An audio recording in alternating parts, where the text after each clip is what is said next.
Hey, welcome to Thought Leader Live, the March edition. Super excited to be with you this evening.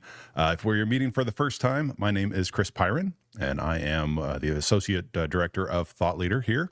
And I am joined tonight by my good longtime friend and partner in crime, Mr. Daryl Sutton. Daryl?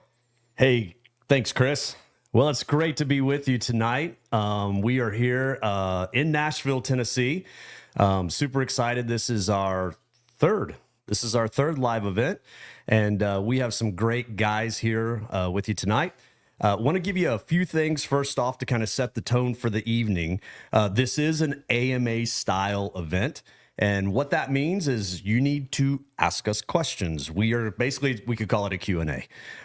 So if you are on Instagram watching us live, thank you for being there.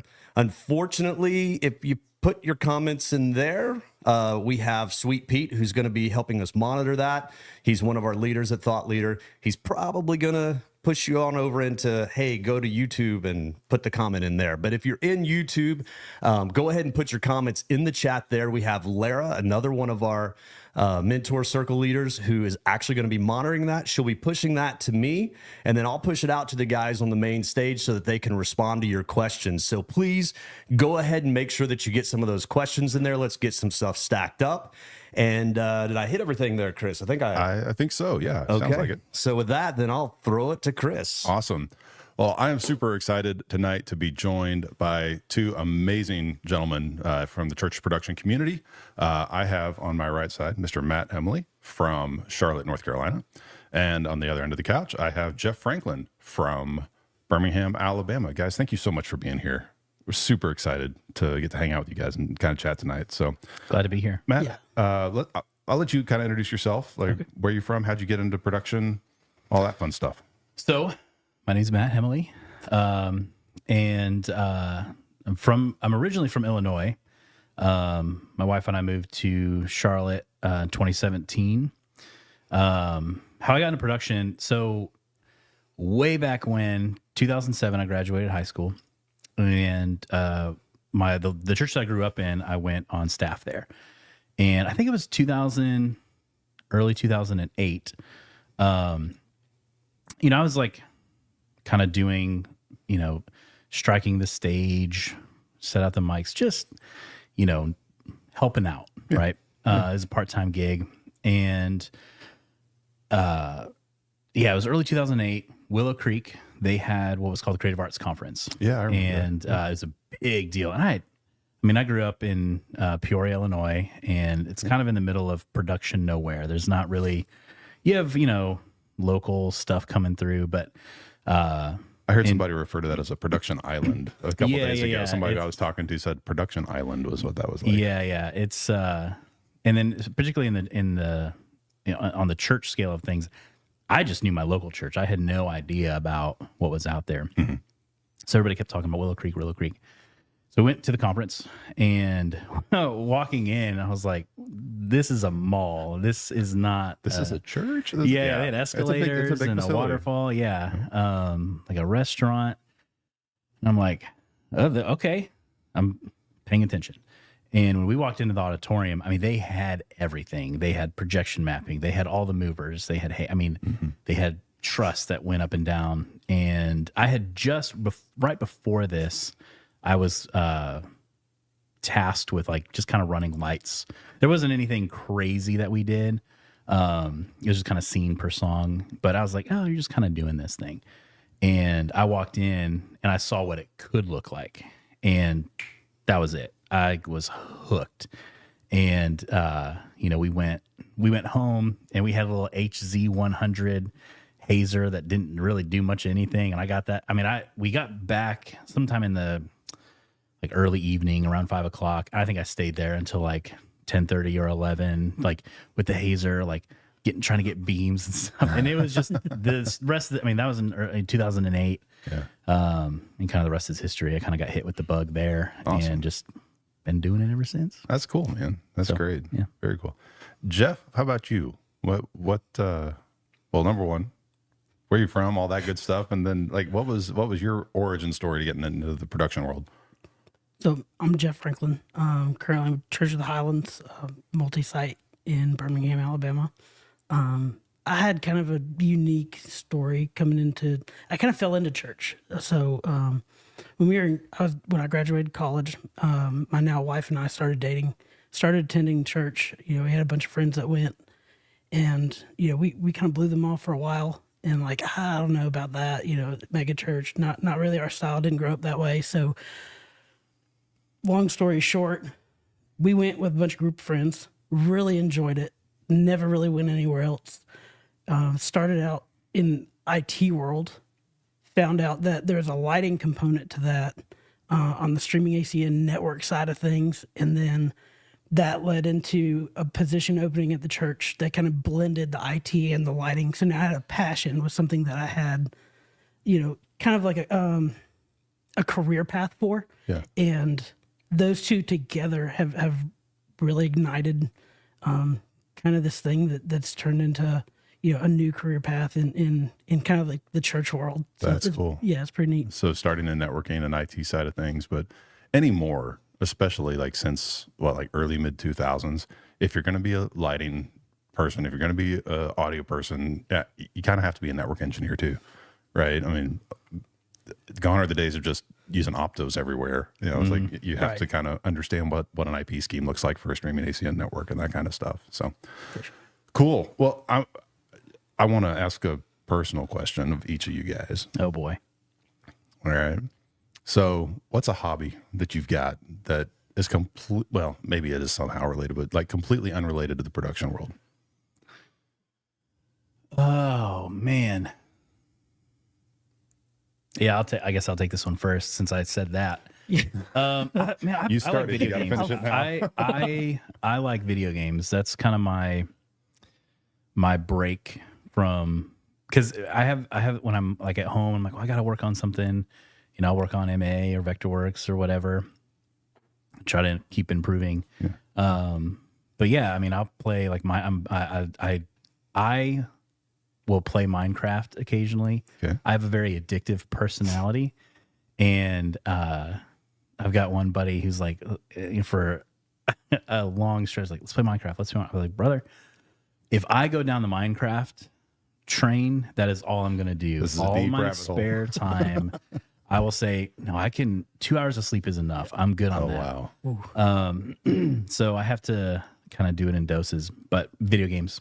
So computer, PC. I was going to ask console or PC. Both. Both and. Okay. So I have PlayStation, and I'll do play a little Madden, football, which it's Madden, and then or GTA. Very contrasting video games.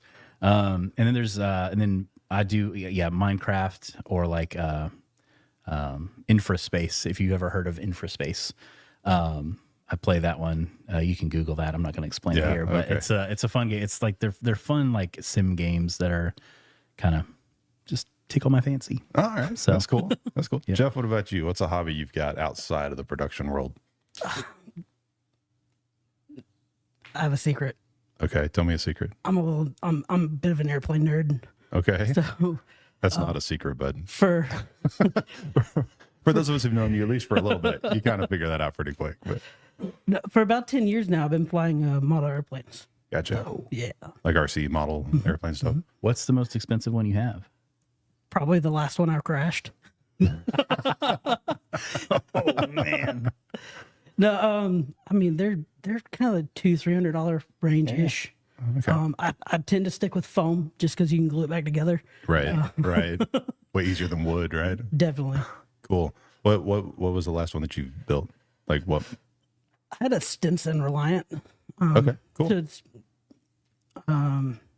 brother, if you think I know what that is, it's an airplane, man. it kind of looks like a Cessna, but okay. Yeah, it's got gull wings on the top of it. It's nice.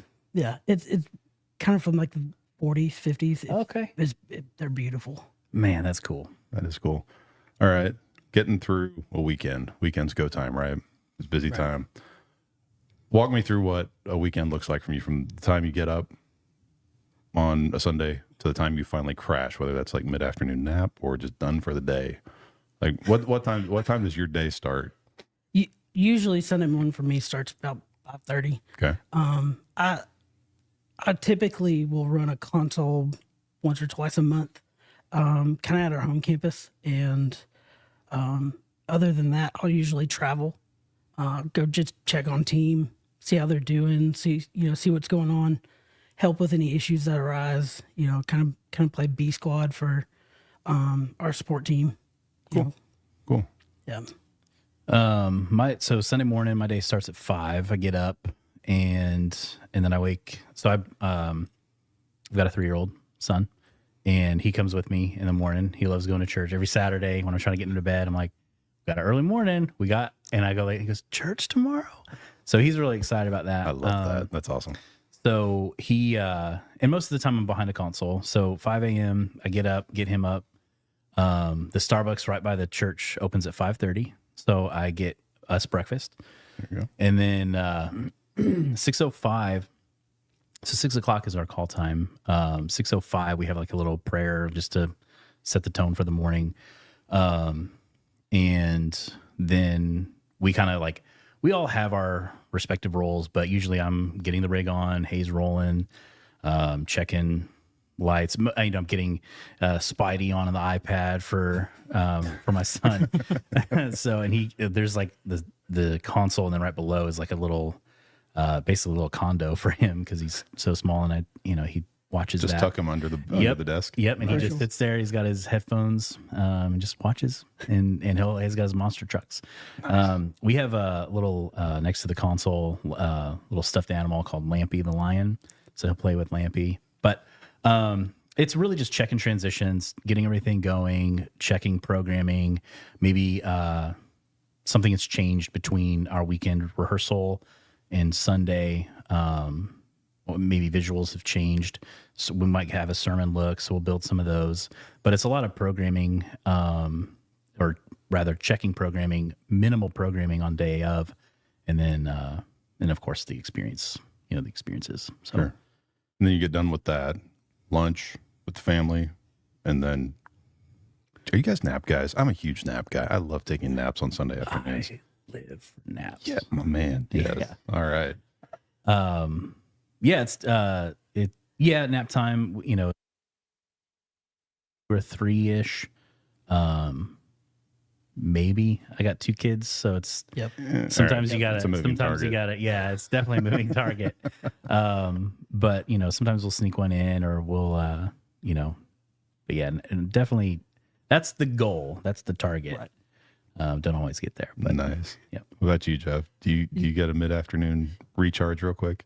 We try. Usually it's one parent has one parent has the other, like tiptoe up the stairs, see if we can get another hour nap out of it. And like as soon as I can get them down, it's in the recliner, feet up. All right. Like golf, NASCAR, what, like just something in the background, right? And just try and fade it out for 30 minutes and just, catch that afternoon snooze. Yeah. Nice. Yeah, I love it. Yeah. There's just something about like after running all morning long from 5, 6 a.m., running for 6 hours, and then it's like, okay, cool, lunch, this done. And then you're just like, whew, you just want to just crash. It's so different.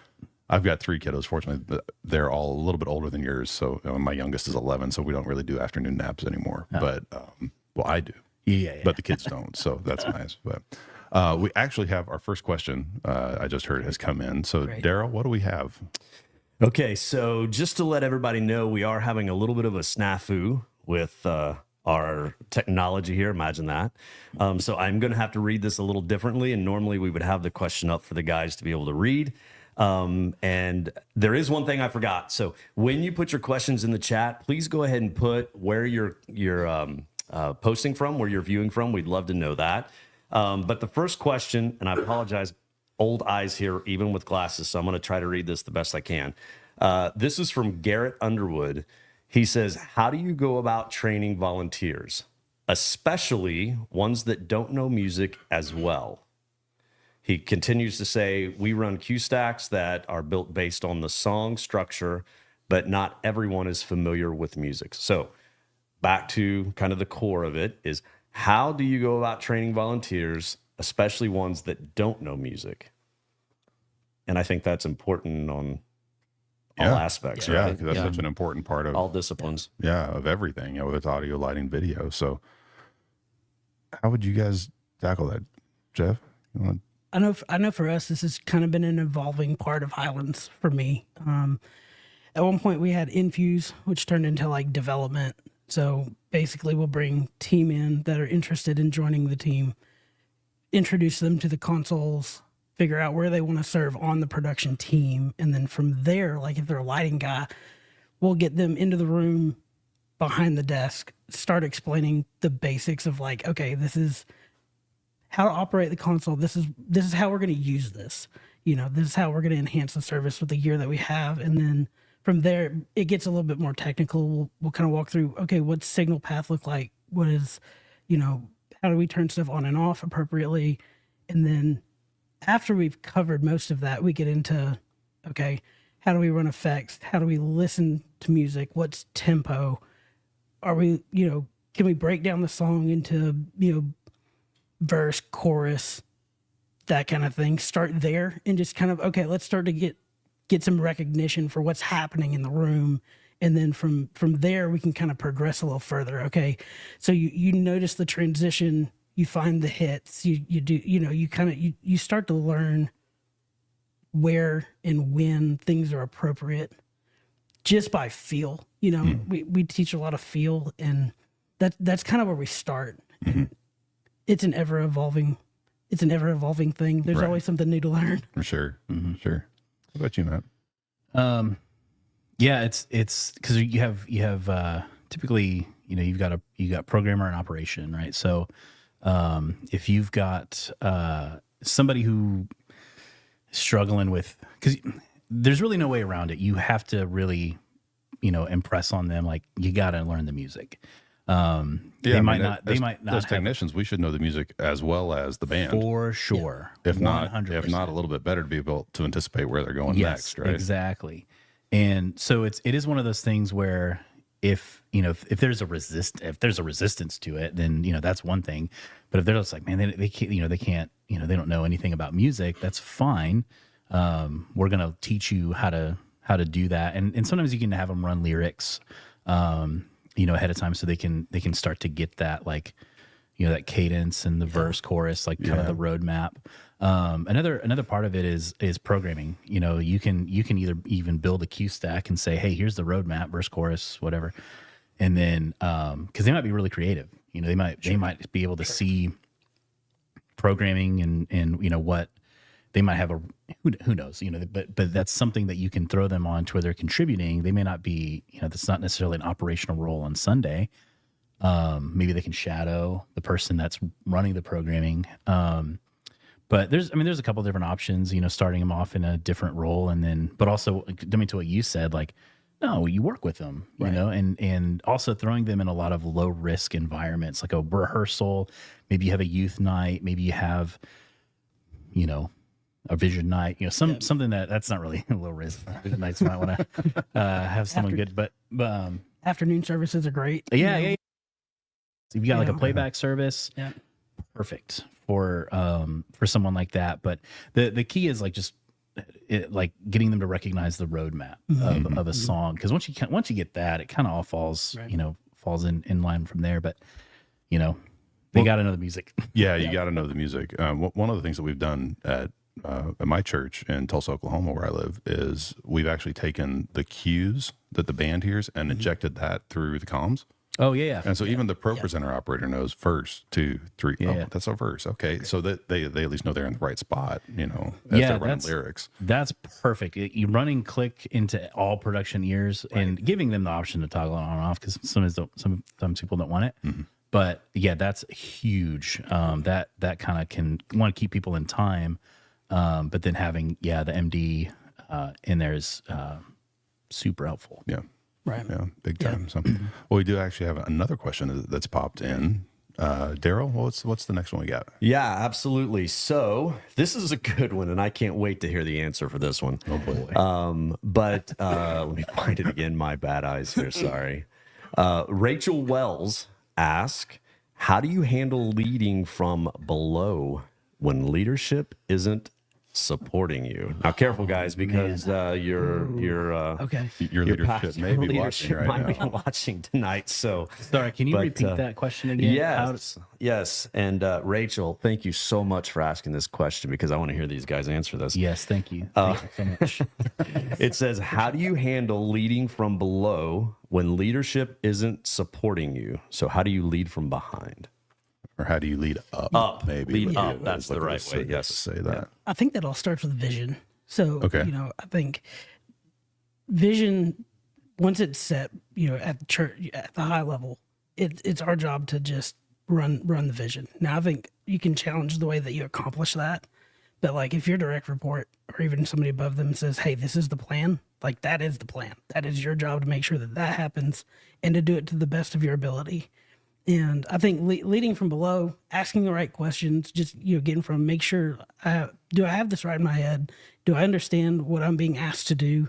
And then like, if you still have questions, it's okay to ask, I think, hey, explain this to me. I'm having trouble understanding this. If I can gather some extra information, I'll be able to help support that vision more. Right. I understand what you're asking me to do, but can you help me with the why? Right. Maybe is right. Yeah. So what about you, Matt? Well, how would you answer that? How would you lead up? Yeah. It comes down to trust. Okay. So if you don't have trust with, and that's built in a number of different ways. It's built in, sometimes you got to be that yes man. Sometimes you just got to say, yeah, if that's what you're asking us to do, we'll do it. And that can build up a track record of two things. One, it's either, hey, we have done what you have asked, and we have repeatedly come across these issues, situations, whatever, these problems, and document those, not in any nefarious way, but document them so that you can get better. Because we're always trying to be better. Sure. And so building trust that way and saying, hey, like we're trying to execute your vision, but we're having these problems. Then that builds trust in saying, oh, they're like actually trying to be better and put forth what we're trying to do, but they're also really evaluating it so that we can continue to make it better. And then so there's building trust in that, or that's one way of building trust. And the other is really just being a subject matter expert, really being good at your job and articulating it in a way. Because sometimes, and keeping your emotion out of it, I'm really That's not good. tough. Yeah, I'm not good at that at all.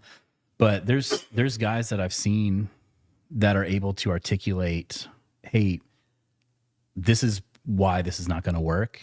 And they articulate it really, really well. And it comes across like there's a difference between, talking to a person who's an expert and someone who's kind of like speculating, like, well, it might work. Person like, no, I know for a fact it won't work because of that, or I know for a fact it will work because of these reasons. Kind of doing both of those things build trust. And once you have trust, then you have a little bit of equity to work with.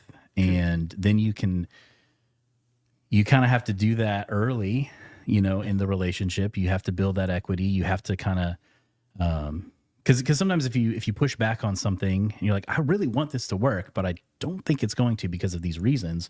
I want to be wrong. But if it works, you go, okay, I'll put that in the win column, and we can store that away for later. But once you kind of build that trust, then you can, and couple that with, calm and concise articulation of, whatever it is, whether it's pushback or you're pushing for something, you can kind of trade that trust equity with, to kind of say, hey, and some of it too is like, I think, and I'm guilty of this too.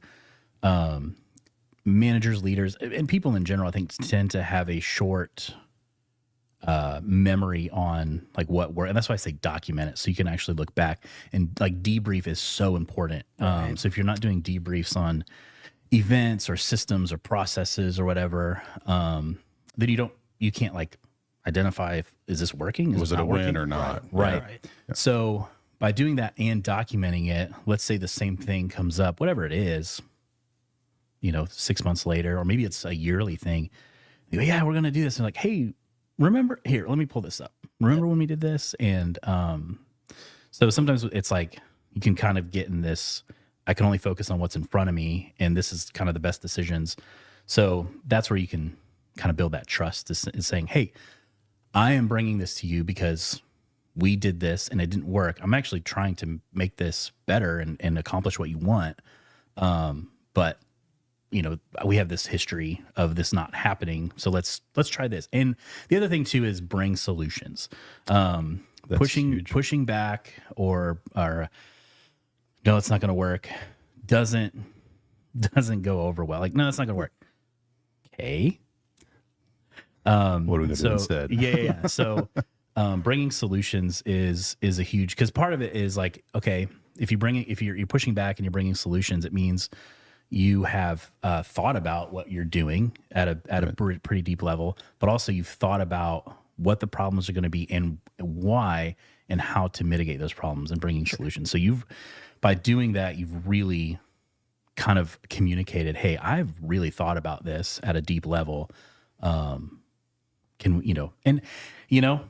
sometimes it works and sometimes it doesn't. And that's when some decisions have to be made and kind of cross that bridge when it comes. But that's my advice. Yeah, that's big. And I like what you said there. Check your emotions at the door. Like, having the right attitude is probably the best thing that you could do, period. Like, walking in with the right mindset of just like, okay, it's going to be a yes. It's going to be a yes and move forward, and this is what we're doing.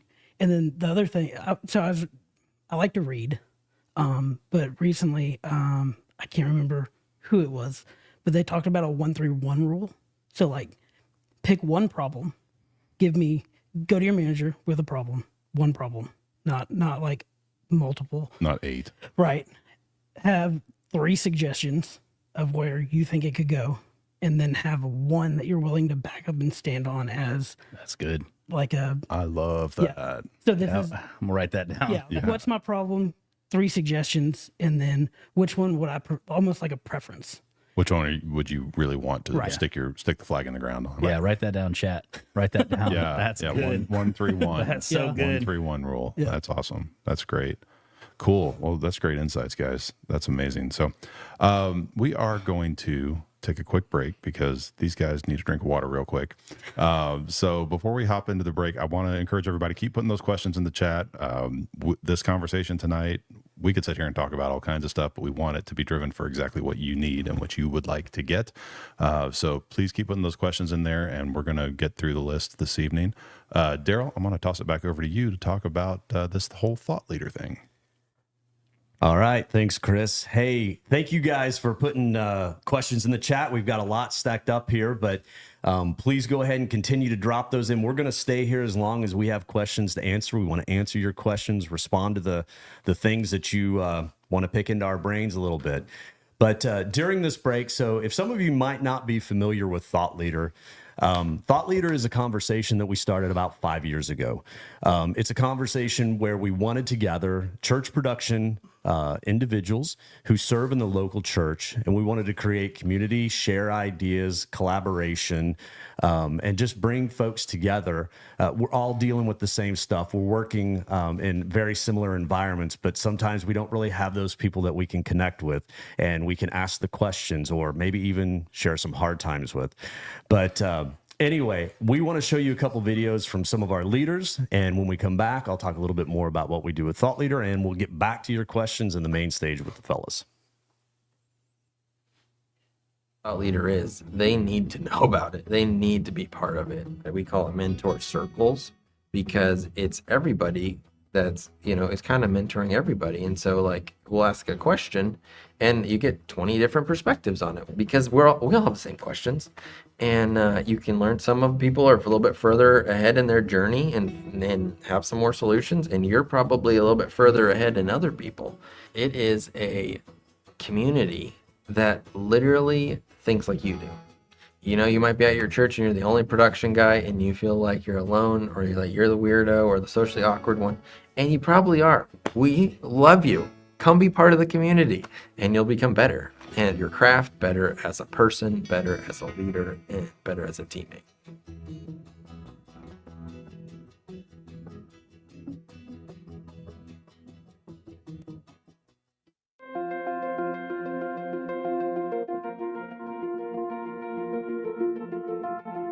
I'm Brian Worcester. I am the Creative Director of Experiences for Church of the Highlands.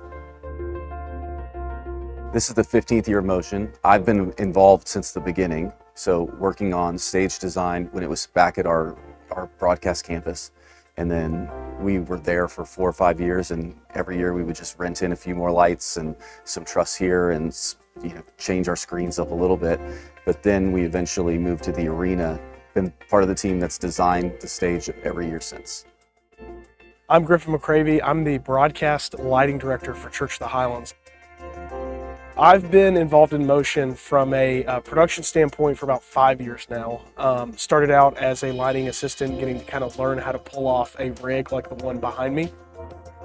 Highlands was a home church to me growing up, and so I had the privilege to sit in these seats that we're surrounded by and get to experience Motion as a student, and then get to step into a role where I actually lead some teams and create the experience that students in today's world get to come in and experience Motion. This is the 15th year of Motion, and Motion is a student conference all about taking junior high, high school, and college students and pushing them forward into a lifestyle of motion for the church, for Jesus, putting their faith into motion, making a difference in their campuses and in their families and in their communities. From a design standpoint this year, seating students nearly 270 in the room, almost to the sides and even slightly behind the rig itself. We wanted to try to put some curve in the design somehow. So the design very fluidly kind of curves along the edges to allow for not a harsh angle where someone goes from seeing the stage to not seeing the stage, as well as trying to keep the design fairly open. So we're really excited about that. We're really hoping that students are still able to connect no matter where they're seated with the design layout this year. This year in the rig, we've got Chauvet MK3 profiles, we've got some Color Strike M's, and then the Storm 2 and Storm 3 beam washes. This year specifically, we really wanted to play in the idea of an all-profile rig, something we've never really tried before. The MK3 was a great platform option for us from Chauvet because I was able to get that wide zoom that I want to get some really washy looks in this room, in this 270-degree seating scenario, while also being able to cut through an arena-sized room, really get a nice tight beam, and even get gobos in focus, all that good stuff for in-air effects. The Strike M, I really love the light. We kind of tried to use them for a different deployment method this year for Motion Conference. In the past, they've always kind of been a strobe workhorse for us, and they're still doing that this year as well. Even though it's a bright light, I'm able to manipulate it in a way where I can get really low light coming from the sides. It's using a really bright light to make the room darker, but you're really actually able to cut down on light that you're throwing everywhere else, and in turn kind of get just the focus on what you want it to be on. I love the ring around the lens on the Storm 2. It is actually my favorite thing about the light. And then with the Storm 3, the way the two rings can focus independently, in this room, they punch so hard, and it is such a, it really is a cutting dynamic effect. It's pretty cool.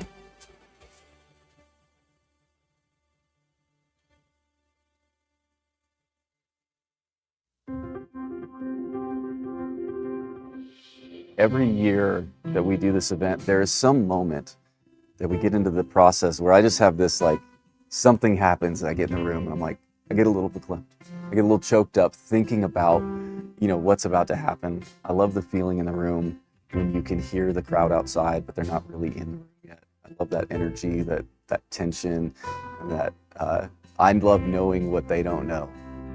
My favorite thing about Motion is getting to have the unique viewpoint of being a student who used to sit in a seat and put some of that heart and some of that energy into hopefully what students get to experience this weekend. There really is there's no vantage point like it. I think the thing I love the most about Motion has changed as the years go by. More and more gear, more lights is always super fun. But for me, I have 2 of my kids are here now.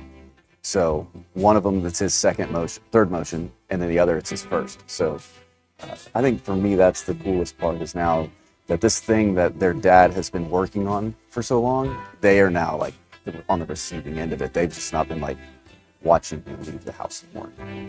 So that part's pretty cool.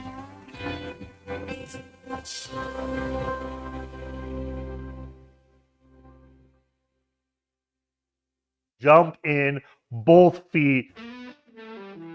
You're not going to be disappointed. It's a group of other individuals just like yourself. If I had a friend considering joining Thought Leader, I would really ask them why they're stuck at the considering point.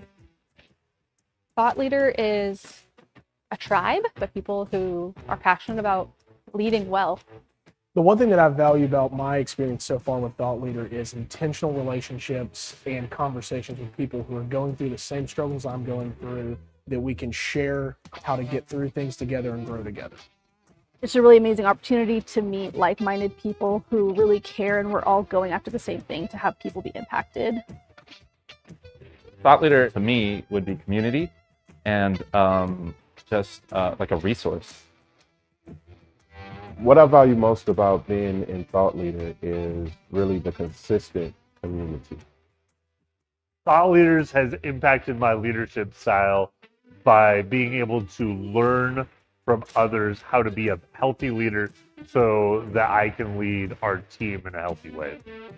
I have learned to think about the people first, gear second. If the people are good, if the people are pastored well and stewarded well, everything else will fall into place. If you value your health as a leader and your team and the way that they grow, to take the time that it takes to invest in these relationships is so worth it.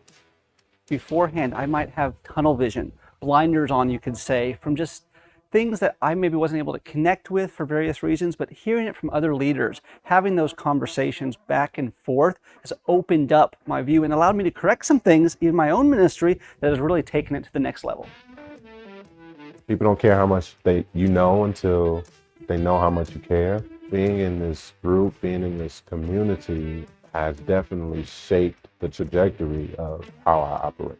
All Thought Leaders does is bring that potential to the surface. It helps you grow more and more, and it's free, so why wouldn't you do it?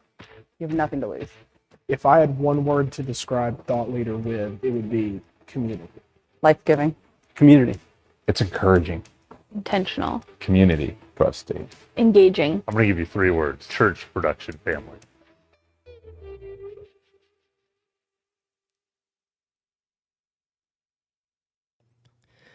All right, so that's a little bit from our leaders within Thought Leaders. So I want to unpack that just a little bit. For those of you that don't know, we have what we call mentor circles. They're essentially small groups for church production folks. We do 2 seasons a year. We have 5 different groups.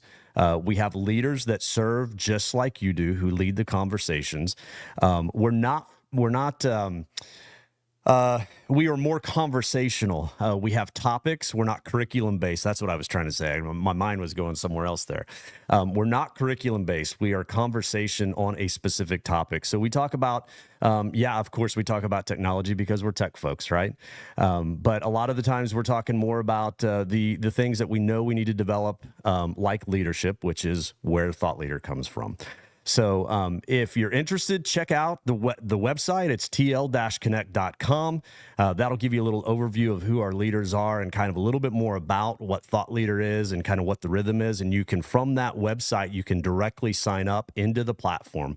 We would love to have you, and everyone that's here on the event tonight are part of that, plus many, many, many more.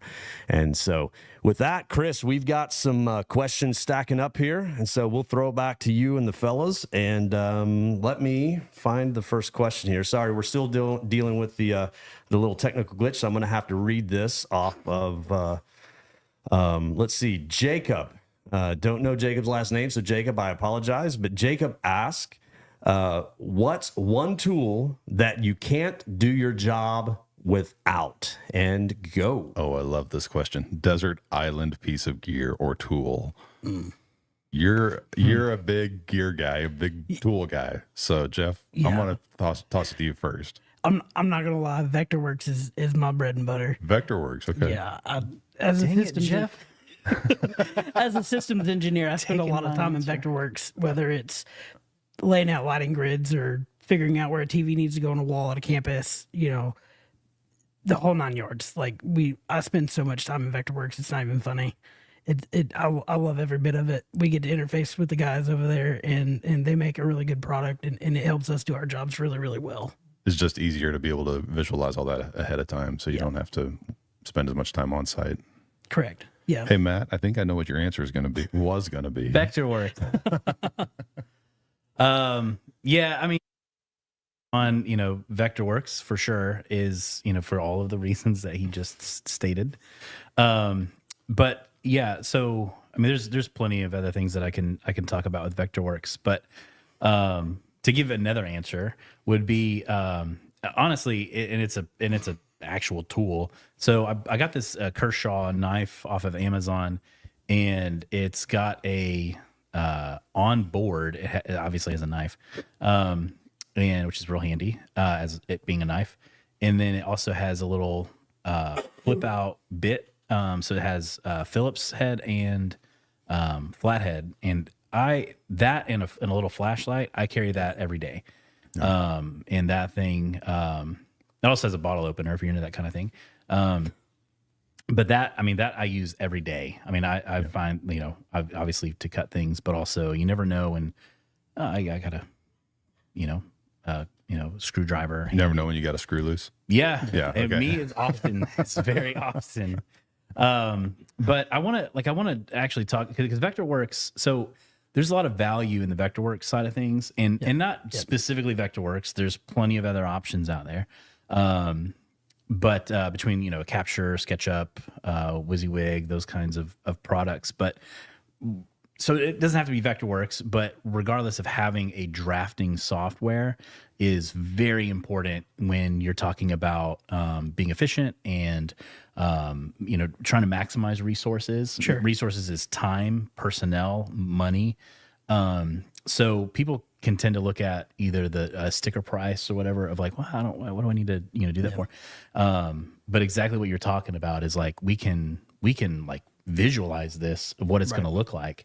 And you can, there's all kinds of things you can change. And so there's a high value to investing in a drafting software. And if you go down that route, if you haven't done that and you go down that route, you're going to find that it's like an incredibly invaluable an invaluable tool that is ultimately going to save you a lot of resources. Sure. So it helps communicate vision really well too. Yeah. Absolutely. Somebody 100%. super visual pastor. Hey, this is a new stage design that we're thinking of. This is the cost associated with that, but this is the product that you're going to get. This is what the presentation is going to be, and it can really help communicate that. Yeah, and that's always nerve-wracking too, because if you invest in all of that and you're like, yeah, let's do that, and then now all the pressure's on you to execute it. You're like, Now you have to build the thing you showed them, you got to right? do it. Yeah. But that's always fun. Awesome. Yeah. Cool. Hey, Daryl, what's the next question we've got? All right, so we got another question here, fellas. I like this one. This is from our good boy in Austin, Texas, Michael Shortle. Shorty. Hey, Shorty. Thank you, buddy, for popping in here. Shorty asks, how do you approach replacing gear as it is failing or just reaching end of life? I know we've had a lot of conversations about that recently around end of life and life cycles and everything. So how do you guys approach failing gear and end of life cycles how do you approach the replacement of that? So I'll preface this a little bit more. Do you guys have an end of life cycle calculation for every piece of gear that you guys purchase? Currently, we're in the process of building that out. You're developing it. Yes. Okay, great. Yep. Cool. I think at one time we had one, and I don't want to say it got left behind, but there were things that were communicated as they're working. Let's keep them working for as long as we can to get the best value out of what we have. And then it's also something that I think is very communications based. So having that conversation early, 2 years early, hey, this is going to be something that we're going to have to replace in 2 years. Let's start saving for it now. Let's figure out what that thing is going to be and make sure it's the right thing for the room.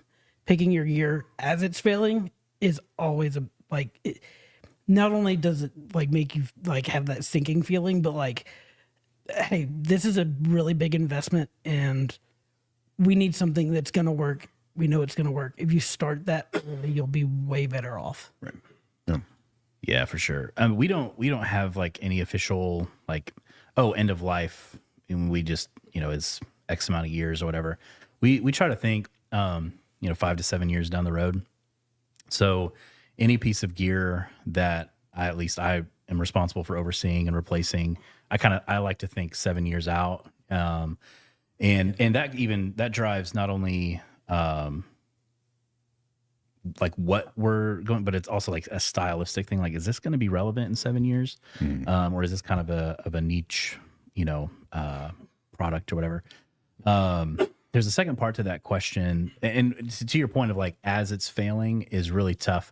What I like to look at, what is popular in rental houses.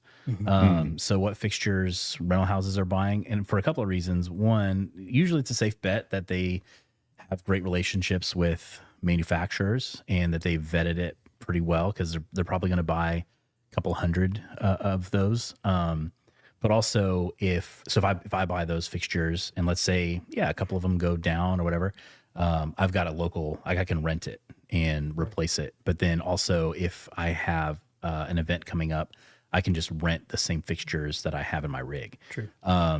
So yeah, and it's also like, the as it's failing is tough, because you can be putting more and more resources into fixing it than actually, honestly doing the part of your job that probably you really like, which is the creative and the design, everything, not getting in there with screwdriver that's also a knife, having to tack a fixture in the stage. So I've had quite a bit of experience with, I'm not going to name drop any names, or any manufacturers, but we had a light that was just consuming so much of our time. And so I've definitely been there when it's like, hey, we gotta fix this. Also discontinue, like if you have gear that's discontinued, now would be a time to start to think about replacing that with something new. Most of the time you're still going to get support for it, but that, that's got a kind of a clock on it in terms of there's an end of life to that too. Yes. And so being able to get parts and even serviceability of it gets real sketch. So most of the time if it's discontinued, you have some time, right? So you can plan and you can save up, but anyway, I would also say looking at a rental house is probably a great option, because what they're gonna stock is gonna be quality gear. Yep. So like I could go buy 100 Chinese fixtures, or I could buy 6 fixtures that will last me 6 to 8 years for sure, and it be the most steady thing we have. And that I think there's a lot of value in that. Just hey, it's not the biggest light show in the world, but it does the job, and it's not consuming a bunch of extra resources, like you said. Yep. Quality over quantity, 100% every time. Because it's easier to do incremental upgrades after the fact. Yep. It's like, I could go get 100 of these things, boom, one big flash. Yep. But it's a way easier if you can say, okay, let's get 10 now. Yep. 6 months, we get 10 more, or 6 more, or whatever. And you can do those incremental upgrades along the way. Absolutely. So having that plan laid out is Absolutely. huge. Yep. We have another question that has popped in. Daryl, what do we have? Yeah, absolutely. We've got a new friend today we just met, Jack Glover, and he's from Marlow, Oklahoma. Jack, I'm excited.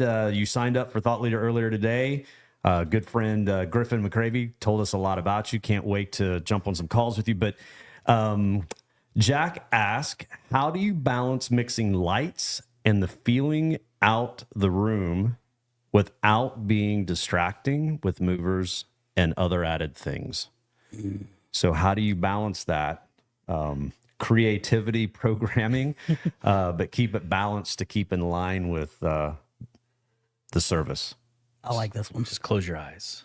Don't look. I'm just going to warn you guys right now. This is setting you up for the next one. So the next one's going to be a doozy. So oh wow. Yeah. Okay. I think less is more, honestly. Like I take the approach of if I can I can find a way to turn off a fixture, let's turn it off. Like we can bring it in for an element or some movement later on, but let's keep it simple. Mm-hmm. Do the one thing really, really well. Let's be excellent at that. And then from there we can add on top of it, find what feels right before service starts. Really simple is best. Right. Is usually the route I run. Yeah, I think less is more is I agree. Like I second that. Like I think programmers can sometimes get into a position where they hear a song and they get real excited and they want to make them do, just because a light can do, 25 different things doesn't mean that they need to in the same song. So yeah, I think a less is more approach, and you can dissect that in a number of different ways. It can be, I have less cues, I have less color, I have less effects or phasers if you're on MA3. I have less, less going on, but it could also mean, no, I've got a lot going on, but I only am doing dimmer effects, or I'm only doing color effects, or I'm only doing position effects. And I'm only going to do one color. I'm only going to do, 2 colors. Right. And I think it's not a one size fits all. I've been in situations where I've gotten a text and said, "Hey, for this song, record or checker, like let it rip." Like, and I go, "All right, let's go." Let's hit that strobe a few times. And then there's other times where it's like, "Hey, let's let because here's the thing is, I've got like 3, invest in the look, color, and then support the song is kind of my programming formula. Okay, say those again. So invest in the look, and these have a lot to unpack with them. Sure. So the second one's color, still workshopping the naming on that one. And then the third one is supporting the song. Okay. So I have some hard and fast rules in each one of those. Invest in the look means we're not programming effects. Color is we are looking at visuals, but also like color, like how contrasting. Are we doing 2 colors? Are we doing 3? And a hard and fast rule on that one is no more than 3. So 2 saturated and a desaturated. And then invest in the look, or the support the song. That is where I start to add in effects. So what I try to avoid is I don't want the look to be built off of effects, because that can really get you into a more is more, kind of thing. And then the other kind of piece that I look at is when you have a painting, right? You paint on a piece of canvas, and when you take that off of whatever the structure is around it, you can fold it up. Like you can't really see it. You can't enjoy it. You can't experience it. So when you think about a painting, the song is the painting. The song is the main thing that people are there to experience and be a part of. And so that's the thing that you're there to support, whether it be with video, whether it be cameras, lighting, audio support, whatever. You're a support role. So if you ever look at, a painting, you don't really notice the frame. The frame is there to support it and display the painting to be enjoyed. I love that analogy. But the frame, if you don't have the frame, it's just kind of flopping, you can't really experience it, but it's not the main character. It doesn't take the focus. So that's kind of always the approach that maybe the filter that I run it through of like, am I trying to be in the painting a little bit? And then if that's true, then I'll back it off. Right. Pull back. So I'd also say, I think how you run effects is super important with that. Sure. Like, I think we're called to worship first. Like we're there to be a part of the room, to amplify the service. And I think being able to read the room and worship yourself in the moment, like be in the room, run the console, but be in the room. And I think that's just attaching to the congregation that's around you. Listen to them. If they're loud, be loud. If the difference between an 8 o'clock service and an 11:30 service is going to be completely different, and you can feel that. Yeah. Pay attention to it. Yeah. Write that down. What'd you say? You said, run the console, but be in the room. Yeah. That's good. That's good. That's good. So, well, Daryl, you had mentioned earlier that there was a follow-up question to Yeah, this one. and actually it leans right into that, which is quite amazing.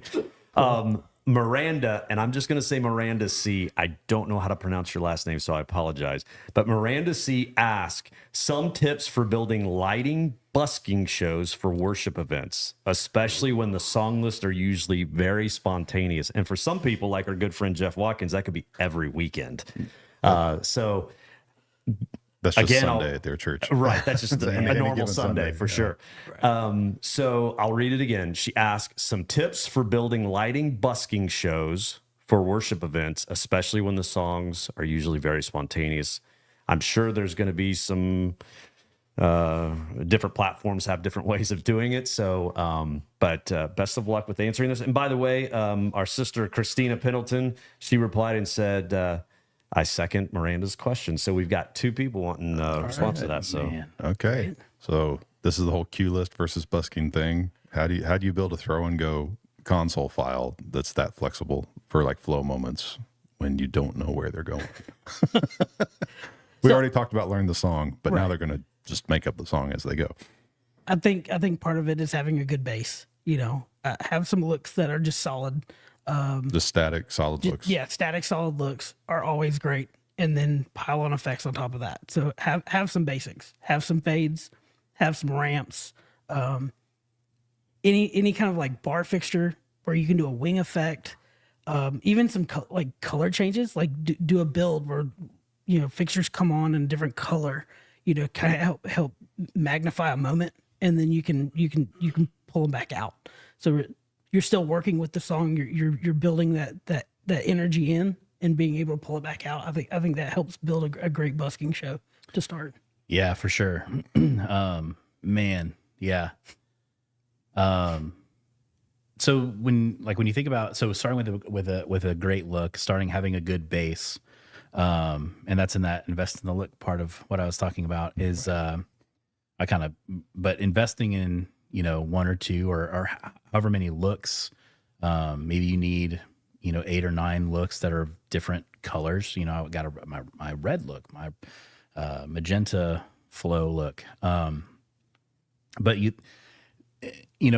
can go into like, you got to have this, you got to have this type of sequence, and this type of sequence, which we can talk about that. But we really need to break it down into, I need to add energy and I need to take it away. Right. So when you've got your base look, right, as the song progresses, I need to add, and it's not I want more energy and I want less energy. It's like, I might need 25, that needs to be a variable. It's a variable, right? Fairly on and off. Yeah, it's not a 1 and a 0. It's 1 to 255, and everything in between. The fader has 99 values between 0 and 100. Yeah, and you've got to use them. Yeah, use them. Right. And so, however, thinking about it in that way can kind of help direct, because you might only have like 30 minutes to program, or you might have a very short amount of time. So it's saying, well, how do I prioritize what sequences or what cues or what effects do I need in order to get through this thing? And so that's where, thinking about, well, what adds the most energy and what takes it away. So sometimes like dimmer effects are big, cause they're physical brightness, but also desaturated. So having something that goes to white. So that's the perceived brightness. And then if if you have fixtures that have zoom,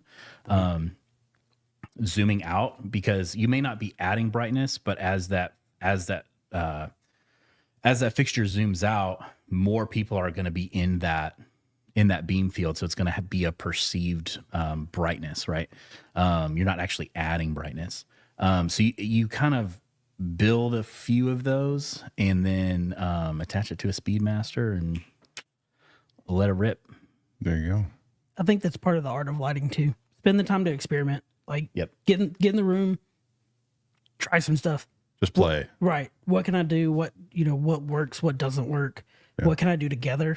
Yeah.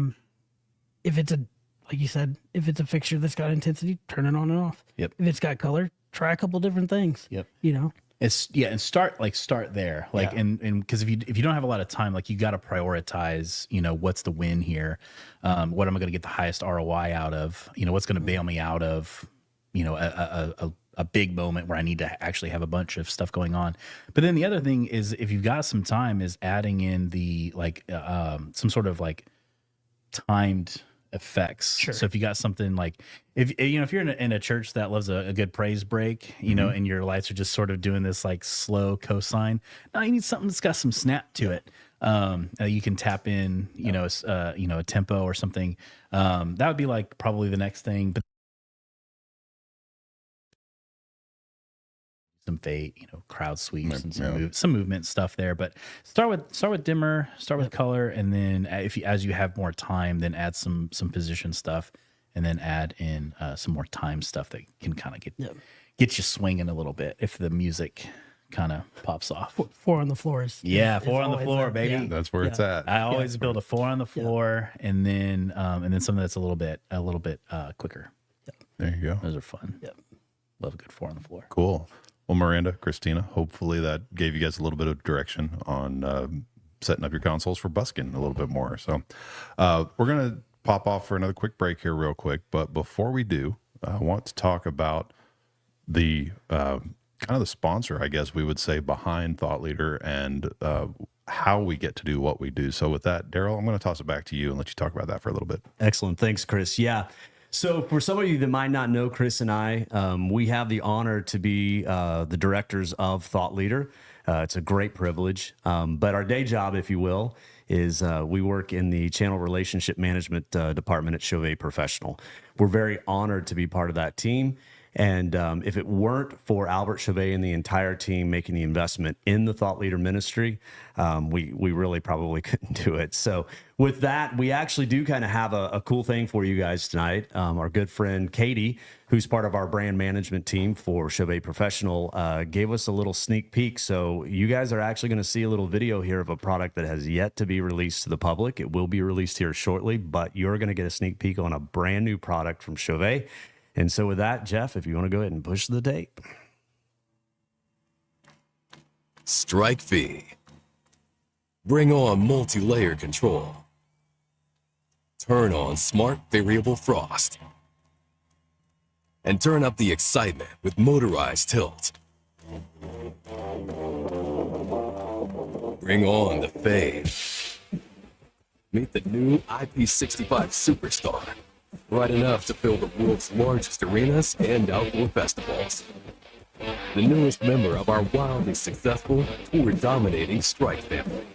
Launch multifaceted performance with dynamic dual-layer pixel effects. Deliver a powerful combination of punchy flair, new creative electrostatic possibilities, and multiple layers of control across 2 independent LED diode plates. 180 degrees of motorized tilt.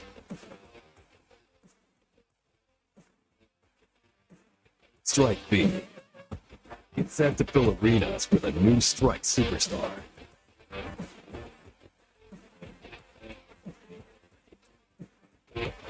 Bring on the fade.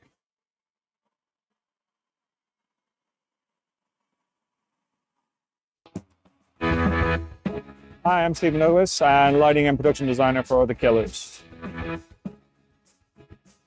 Using the local festival rig here. So today we have the Strike 4 array, Strike 2, Color Strike M, strobe, watch hybrid, a Storm 3 watch on the front truss. I think there's 12 of them. And then we have a couple of the new solo watch Storm 4 big watch lights. For me, it always starts with the album, it starts with the music. That kind of leads everything conceptually. The cycle we've just done is the Rebel Diamonds album, which is their new greatest hits. The album this time dictated the shape of the stage. It was a diamond. We had this big header piece and some set that was made to mimic the idea of a Vegas marquee with a modern kind of feel to it. The strikes are, are big blinders for this. The band are big on wanting to see people's faces and sing along moments, so they work great for that. They're nice and punchy and allow us to put a bit of eye candy through them as well. The Strike M's, obviously, it's also nice to be able to have the subtlety of the watch elements, and especially for camera, they come in quite handy for reverse shots and things like that. And then the new solo wash, and they're just doing some nice big looks, and they'll look quite good on camera behind the band. Our show is a rock and roll show. It's not scripted, it's not choreographed. The band just get up and play, and it's about delivering the hits to a big audience.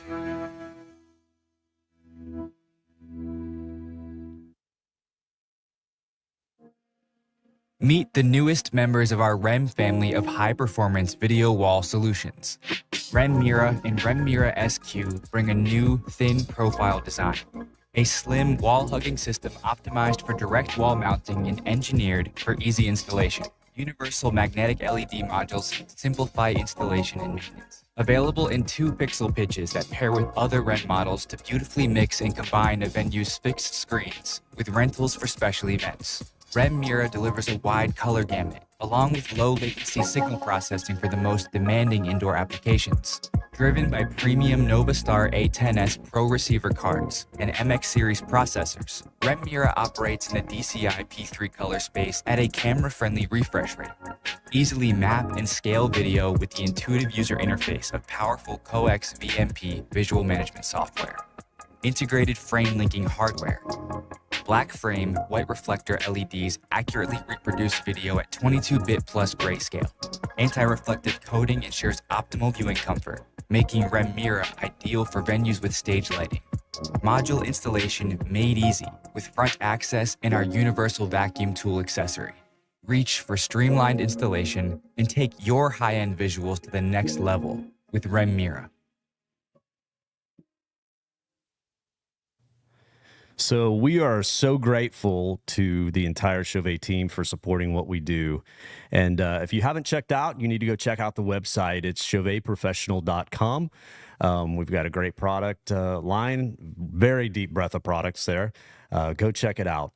You know, if it wasn't for the commitment of Chauvet, we wouldn't be able to offer, I forgot to mention this earlier, but the Thought Leader platform and being part of the mentor circles, the small groups that we have, is 100% free.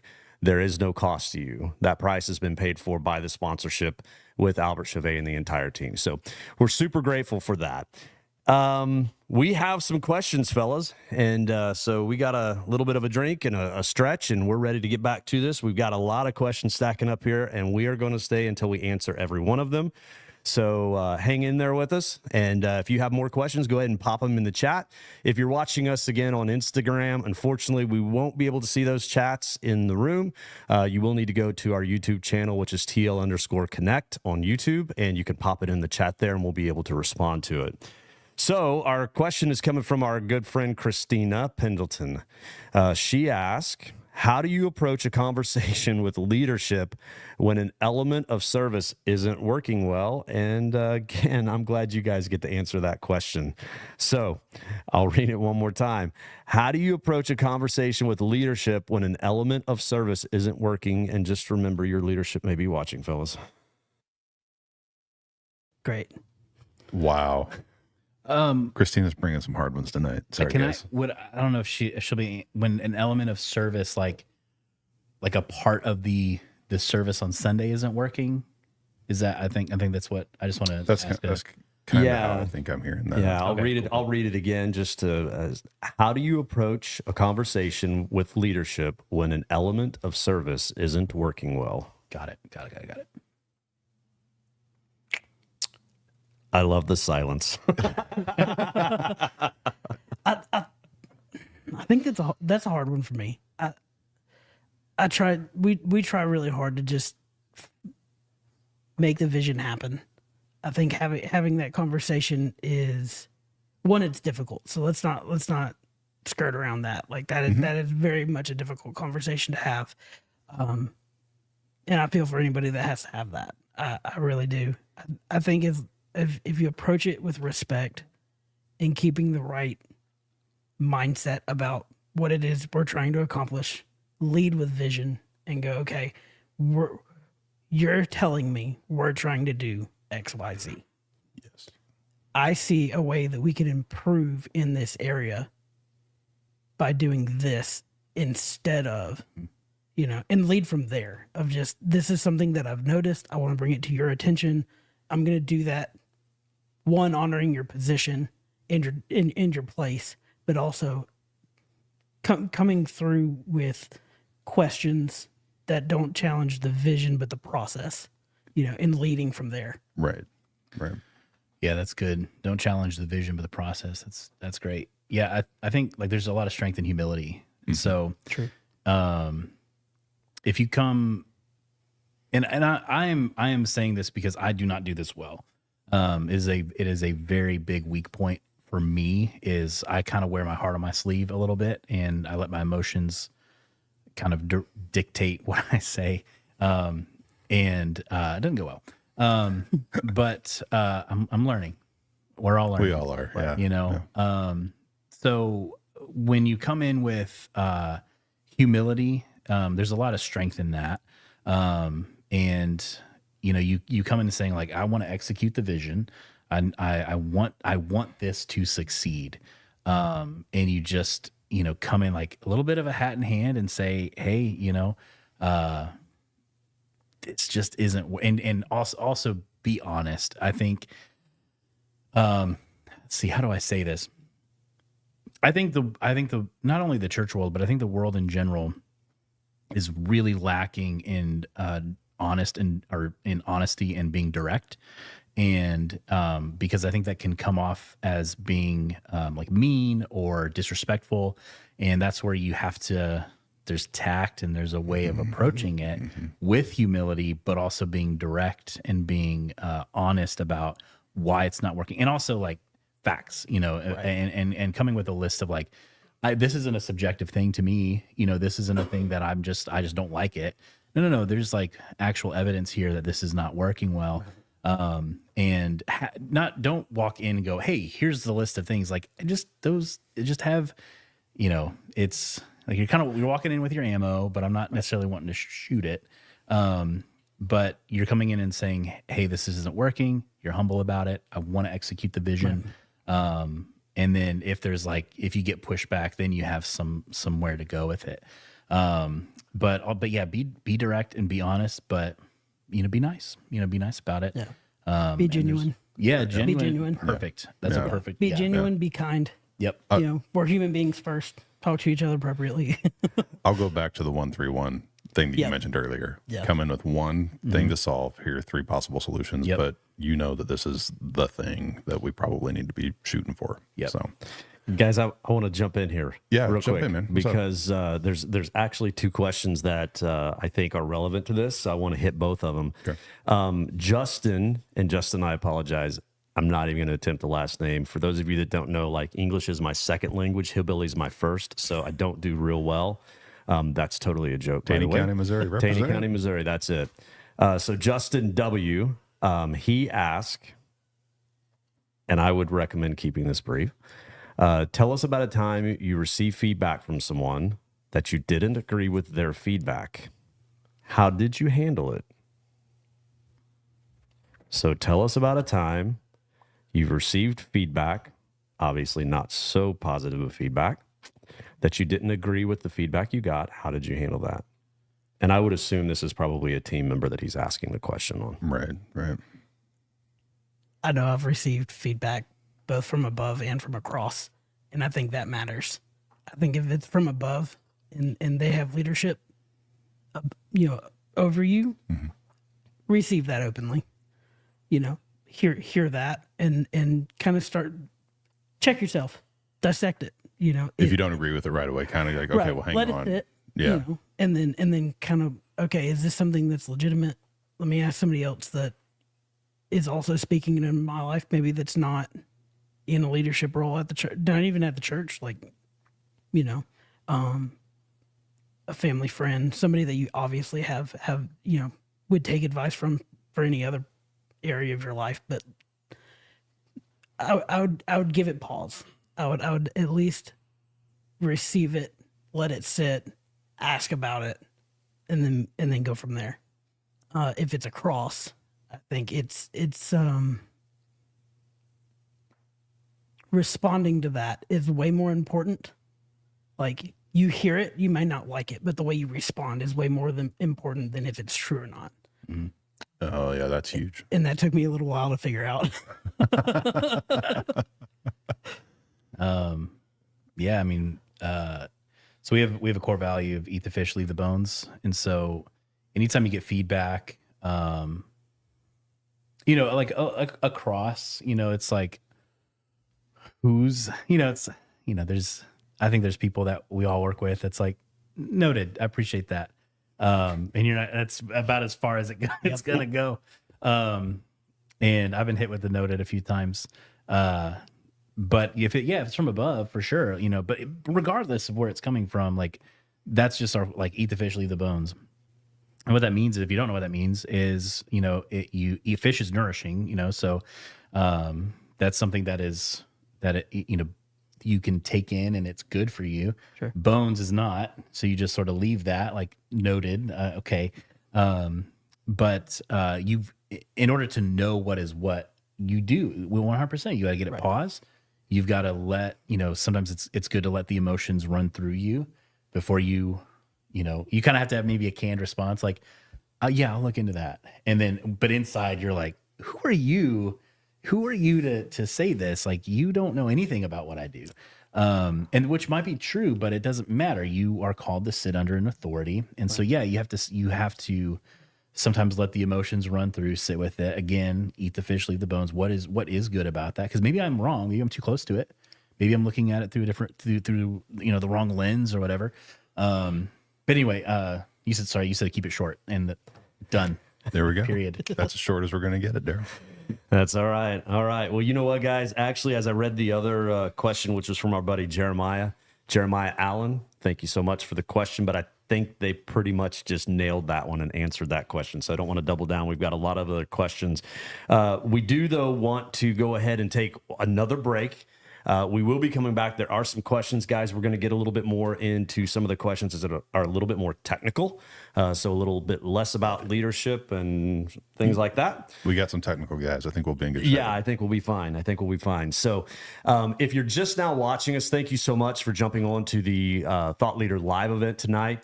We are here live from Nashville, Tennessee. We are answering your questions. Make sure you're putting the questions in the chat.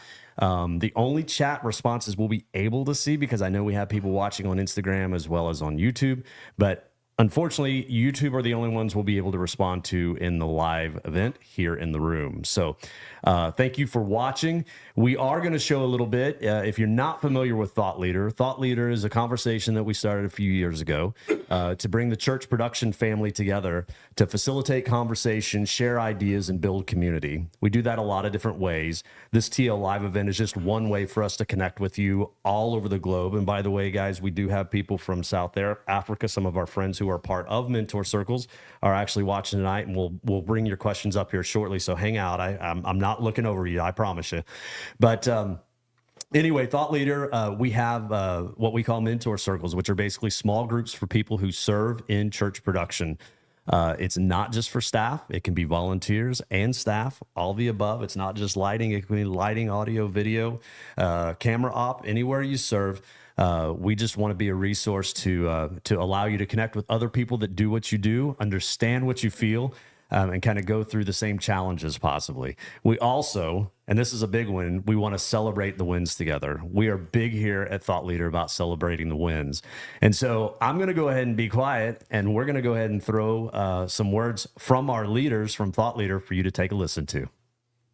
If people aren't aware of Thought Leader or what Thought Leader is, they need to know about it. They need to be part of it. We call it mentor circles because it's everybody that's, it's kind of mentoring everybody. And so, like, we'll ask a question and you get 20 different perspectives on it because we all have the same questions.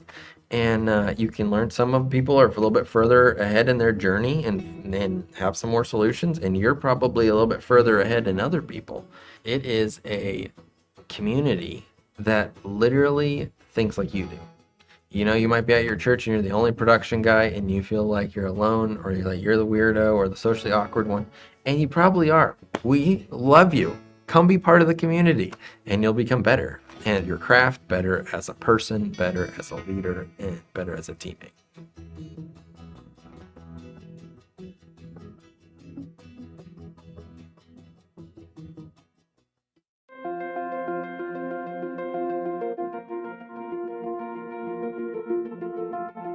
I'm Brian Worcester. I am the Creative Director of Experiences for Church of the Highlands.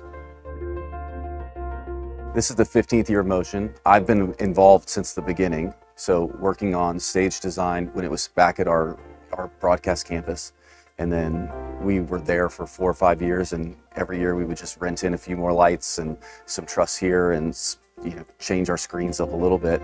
But then we eventually moved to the arena, been part of the team that's designed the stage every year since. I'm Griffin McCravey. I'm the broadcast lighting director for Church of the Highlands.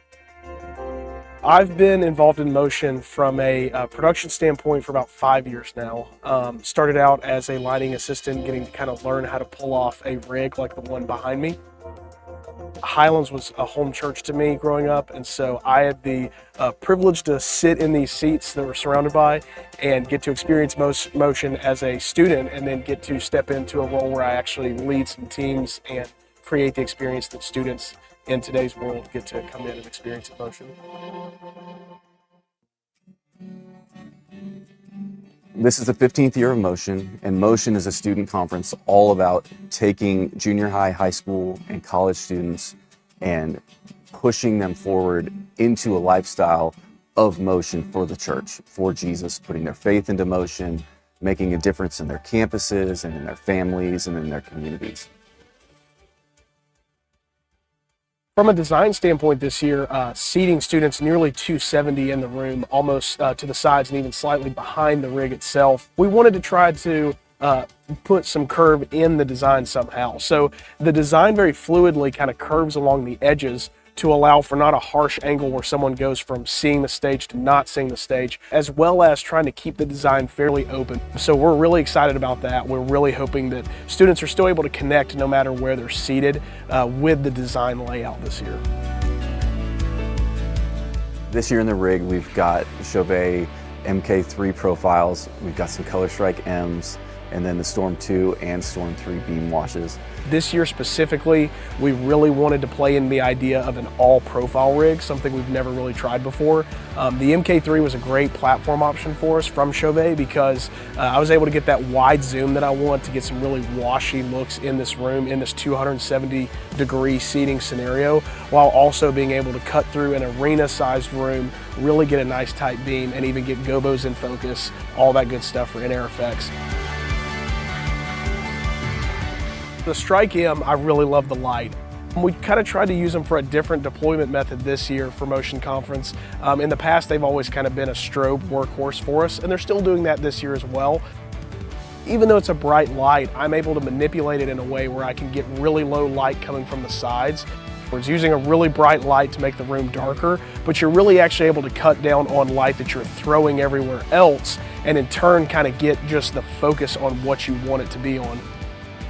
I love the ring around the lens on the Storm 2. It is actually my favorite thing about the light.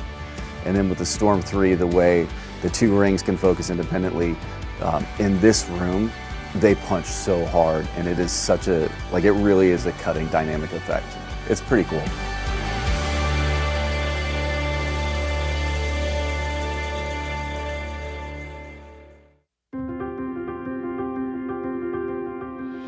Every year that we do this event, there is some moment that we get into the process where I just have this, something happens, I get in the room, and I get a little verklempt. I get a little choked up thinking about, what's about to happen. I love the feeling in the room when you can hear the crowd outside, but they're not really in the room yet. I love that energy, that tension, and that I love knowing what they don't know. My favorite thing about Motion is getting to have the unique viewpoint of being a student who used to sit in this seat and put some of that heart and some of that energy into hopefully what students get to experience this weekend. There really is there's no vantage point like it. I think the thing I love the most about Motion has changed as the years go by. More and more gear, more lights is always super fun. But for me, I have 2 of my kids are here now. So one of them, that's his third motion, and then the other, it's his first. So I think for me, that's the coolest part, is now that this thing that their dad has been working on for so long, they are now on the receiving end of it. They've just not been watching me leave the house in the morning. So that part's pretty cool.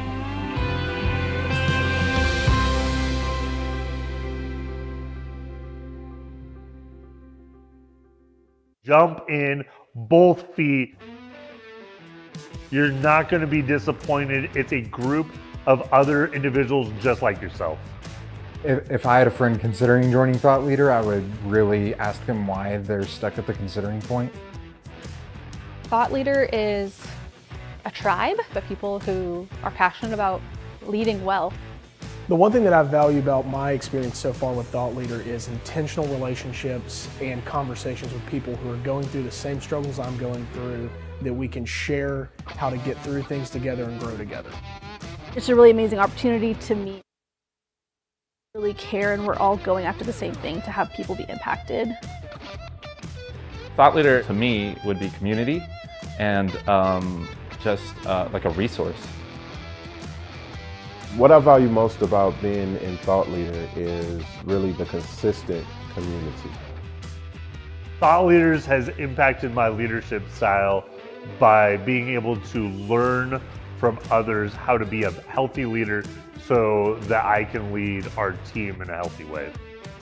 I have learned to think about the people first, gear second. If the people are good, if the people are pastored well and stewarded well, everything else will fall into place. If you value your health as a leader and your team and the way that they grow, to take the time that it takes to invest in these relationships is so worth it. Beforehand, I might have tunnel vision, blinders on, you could say, from just things that I maybe wasn't able to connect with for various reasons, but hearing it from other leaders, having those conversations back and forth has opened up my view and allowed me to correct some things in my own ministry that has really taken it to the next level. People don't care how much you know until they know how much you care. Being in this group, being in this community has definitely shaped the trajectory of how I operate. All Thought Leaders does is bring that potential to the surface. It helps you grow more and more, and it's free, so why wouldn't you do it? You have nothing to lose. If I had one word to describe Thought Leader with, it would be community. Life-giving. Community. It's encouraging. Intentional. Community. Trusting. Engaging. I'm going to give you 3 words: church, production, family.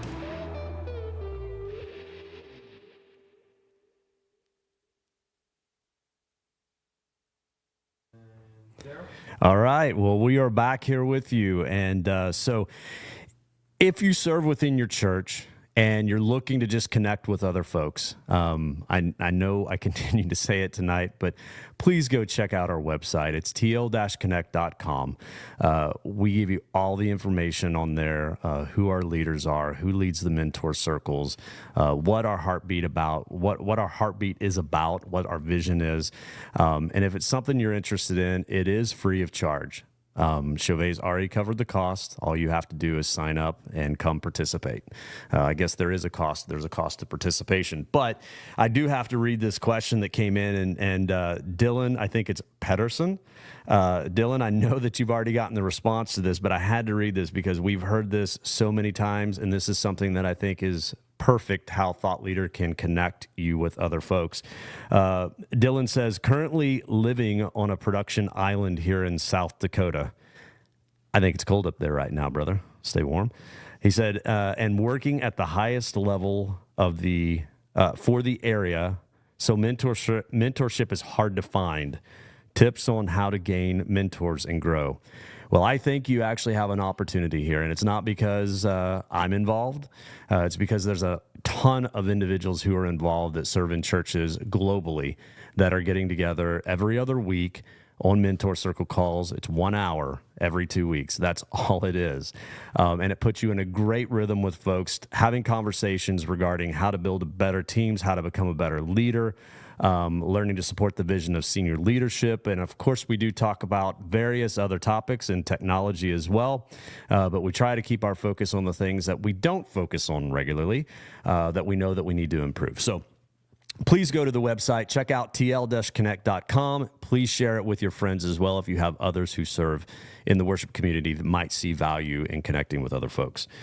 All right, guys, we have some questions here, and I'm going to start with Mike from Northfield Church. He is in Nebraska. He says, how do you train technical how do you train? Sorry, I apologize. How do you train technical troubleshooting so that volunteers can work more efficiently and independently? So, how do you train those volunteers that are serving on your staff so that they can work more independently and you don't have to be there kind of every step of the way? And with that, I'm going to throw it to you guys on the main stage. So when trouble arises, you're not their first call. They can actually get in there and do it themselves. That's kind of what I'm hearing. So how do you guys have a training regimen in place for volunteers like that? We were talking about this a little bit over the break. Right. So for us, it starts in development. So as you enter into learning through the console and the room and all of that, troubleshooting kind of falls hand in hand, figuring out the system, learning signal chain path. I think that once you break a system down, it's pretty easy to troubleshoot it. I think there's a bit of empowerment that we give our dream team, which is our volunteer team, to kind of own the room, own the space, understand the gear. You push them to really up their knowledge about what's happening and act accordingly. Right. You know, I want to give you every tool in the tool belt that we have and empower you to use them. Push as far as you can. Call us if you need help. And then, you know, obviously there's a production director at every campus there to help as well. So if you can't figure it out in the first 10, 15 minutes of trying things, go get your PD. Go get some help. Don't try and go it alone. But you guys try and bake that in like through the growth process as they get started. Yeah. Then they understand how the systems are built and how things work the way they work and why. Right. Through development, that's part of that. Right. Okay. Matt, what about you? Do you interface with anybody in that regard? No, in my current role, I don't really. I have a few touch points with volunteers, but in my current role, it's contractors or staff that I'm developing. Okay. But yeah, I mean, sources and destinations. You know, if you understand that, you can kind of you're on a good path to finding out what's wrong. Yeah, that's great. So cool. We got another question, Daryl. Yeah, I got a question here. Okay. And again, my old guy eyes. Sorry. It says, this is from Garrett Underwood. Don't know where Garrett's from, but it says, we always want more and better lights, and our broadcast needs it, but we don't have the budget for it. I've never heard that one, Garrett. That's a new one. Yeah, you're alone on that one. His question is, any suggestions on creating huge rigs and looks to benefit broadcast in a worship setting, but on a very low budget? So some tips and tricks, maybe if we don't have the budget, but we need to improve our stream or our live, what's just some things that you've done? How do you get the bigger looks? How do you get big impact with low dollars? Be strategic. Okay. I mean, like how? like legit, like fixture layout wise, how would you be strategic about the way you would set up fixtures in that scenario? I think first figure out what's most important, because if it's the camera shot, then we're going to light for backdrop, we're going to light for top light, we're going to light for front wash. Mm-hmm. Not necessarily in that order, but like if that is the thing, we're going to light for that thing. The room comes secondary in that scenario. Right. As far as lighting for the room and making the big look, up is always an option. So if you have fixtures that have zoom, get them up, get them off the floor, get that, let that reach more space for really beam work development for you. Yeah, definitely. I'm gonna lead this with don't do this. Don't go to Alibaba or Amazon or whatever and buy some cheap Chinese knockoff because you can get 48 lights for $1,000. Don't do that. Please don't do that. Yeah. Because in 2 months you're going to spend another $1,000 to replace the 48 that just broke. Just don't do it. So there's a couple ways that you can do it. And you know, the least, let's say you have, you know, just par cans. Like I don't have zoom, I don't have color. And I have kind of like 5 check boxes. I'll just talk about the first one, which is just coverage. So you have, Well, there's three: coverage and shape, and getting coverage. So prioritizing what you need. So if we need to prioritize the sermon, that the sermon shot, that's super important. But trying to maximize your coverage, and if you only have par cans, like. You know what? And it's also about like, how do I add energy? Up is a great option. Let's say you don't have access to haze. You know, it's like, I'm balling on a budget here. So I only have some par cans. Point them straight out because they have a nice amber glow at low, and then they are real bright when they're at full. And so little energy, big energy, and everything in between. So that's a good way to and then you can play with effects and things like that. So you can have your low intimate look that's nice, that nice amber glow, but then you can also really pop it out, for those big looks. And when we talk about coverage and shape, like usually like a box, like, square gets you kind of the most bang for your buck in terms of, in terms of coverage. Just real estate that you can cover. Yeah. And par cans are cheap. You can put gel in them if you want to. And dimmer packs are cheap. So you can do quite a lot in that, again, strategy, but also you kind of got to get a little crafty. That's, So one thing, rewinding like over a decade, for those of you who may not know, I used to be a church technical director before I got in the lighting manufacturing world. One thing that we did at one of our campuses where we had to redesign the lighting for a space, and it was no new fixtures, no net new. We just had to redeploy what we had. And one thing I found was like just spreading them out True. on the pipe was huge because we were able to get more coverage like you talked about, Matt. And it visually gave a bigger presence at the front of the room than, if everything was crammed within a 30-foot space versus, hey, let's stretch this out and actually have 60 feet from light to light. Yeah, there might have been 8-10 feet in between fixtures. Right. But then like the next pipe up, we made sure to put a fixture in between the other two, like in the gap. So, kind of, if I had front pipes here, my upstage pipe had a fixture in the middle. So visually you saw all the lights, staggered, kind of staggering them as you could move up stage. That gave a huge visual shift without having to add anything new. It was just the way we deployed it was different. And that was a great way to do that for free $99, $0. So that worked out great. Free 99. Yeah, that's the best way to go. Nice. So, Hey, Daryl, guys. what you got, man? Yeah, I got a question here. I think you guys can probably address this one. This is from Chad Schumann, I believe is how you pronounce that. Chad is from League City, I can't say it. League City, Tennessee. What are some tricks to minimize the bass for cameras that are on podiums while in small spaces? So I'm assuming it means the low frequency rumble. What's something that you've done in regards to that? You have any? Geoff, I know you've deployed some campuses. Typically, find the hardest surface that you can and secure it extra tight. Concrete? Typically we'll mount our eye in the sky cam.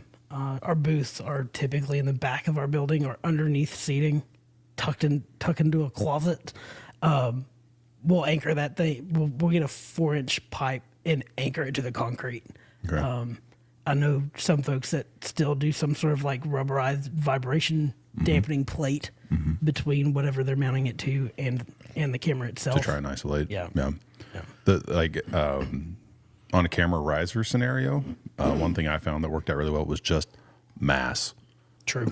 We had some guys that built risers for us that in the church, and the amount of timber that they used was just obscene on these things.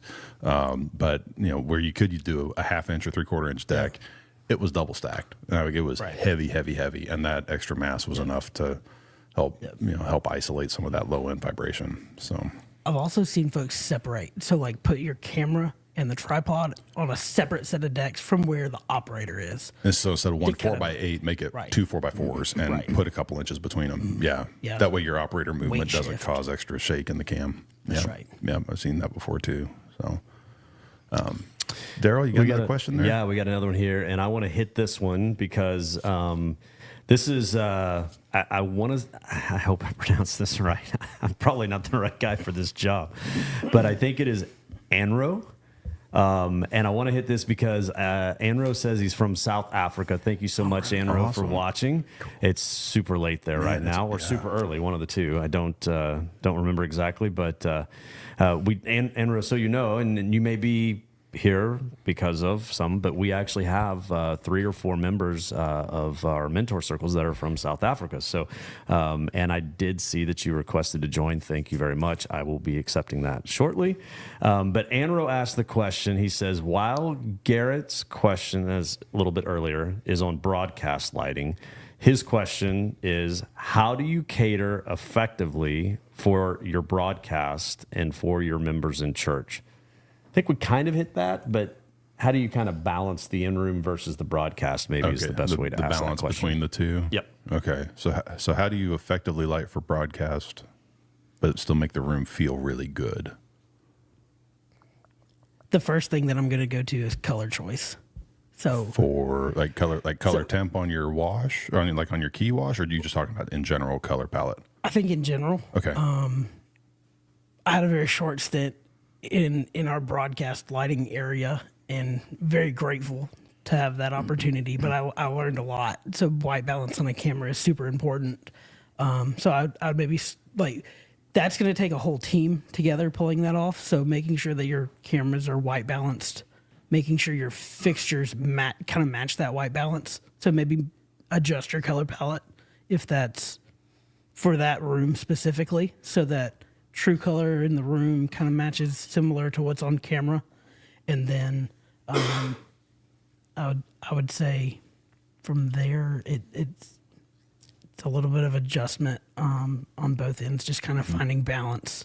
You know, if you want to balance what's on camera and what's in the room, maybe give a little bit on camera and be willing to give a little bit in the room. So your whites might be a touch blue. You know, your reds may be a little less saturated, just to kind of balance everybody out, find that happy medium. Well, a great compromise. Yeah. Nobody walks away 100% satisfied, right? Yeah. My approach is cameras king. So, okay. You know, that's the thing that lives on. And, you know, and depending on what your context is, most of the time your sermon is what's going to be the thing that lives on in your rebroadcast, your archive, playback, like way down the road. Sometimes you might play back your worship experience as well. But if it doesn't look good on the camera, you need to fix it.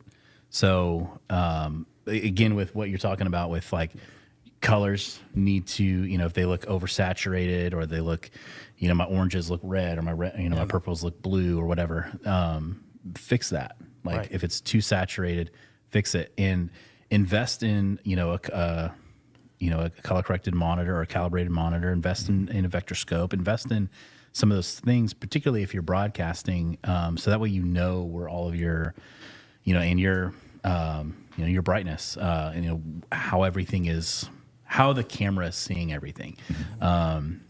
So those are tools that are worth investing in. But also you just point a camera at the stage and turn some stuff on and then, you know, have it.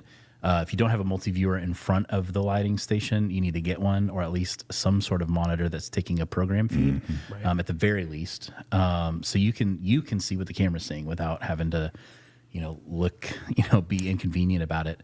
The other thing would be like dynamics, so like effects, prioritizing what gets your attention the most. So, like right now.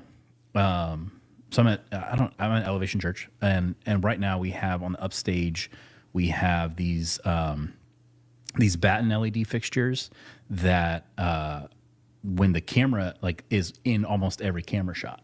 So I'm going to prioritize first getting the dynamics and the color right on those, because that is what the camera is going to see the most of as, you know, as they're taking camera shots. So, you know, that was a little bit of a learned thing, and also it'll drive some design decisions, because it's like, well, if I want to highlight my moving spots, or if I want to highlight my moving washes, the next design I've got to actually put those where the camera's going to see them, and then I'm going to prioritize, you know, how they look, Then you're going to dynamics-wise. optimize for that then within that design. Yeah, because I might have all of this stuff going on above, but the camera's not seeing it. Right. So in the room, it's like, oh man, this is awesome. But on the camera, it looks dead. Right. So that's where you have to prioritize where you're putting your dynamics on top of everything else. But yeah. And you kind of touched on this. Position's important. Yep. Positions, just looking right down the barrel of a camera is going to blow everything out, and everybody's going to be silhouetted. And that might be a look for an element or For a moment, that could be cool. yeah, but be cognizant of that, building out your Sunday and picking positions wisely. Right. I think that's something to focus on. Yep. Very cool. For sure. Awesome. Hey, Daryl, I hear we have another question. Yeah, we do. What we got? We do. And I apologize. We just had a couple more pop in, so I'm trying to scroll back through this here real quick. So our good friend Jeremiah Allen, thanks for watching, Jeremiah. Jeremiah is asking a question. I'm assuming he's in Birmingham tonight. He is asking, what are some low or no cost ideas you implemented that had an impact on your role? Again, low or no cost. What are some low or no cost ideas you implemented that had big impact on your role? On your role. On your role. Not necessarily that made a huge impact on your stage, but something. Correct. I think that's his point there. Yeah. It's the can-do attitude. I don't know, man. That's a tough. That is a hard question. Yeah. Guys, that comes at a cost, though. Yeah, it Yeah, does. it does. Sometimes. Well, it doesn't. It doesn't cost anything to be nice. No, it being doesn't. nice is free, and You're that can right. go a long way a lot of times. Yep. So, I'm going to pull a Ted Lasso.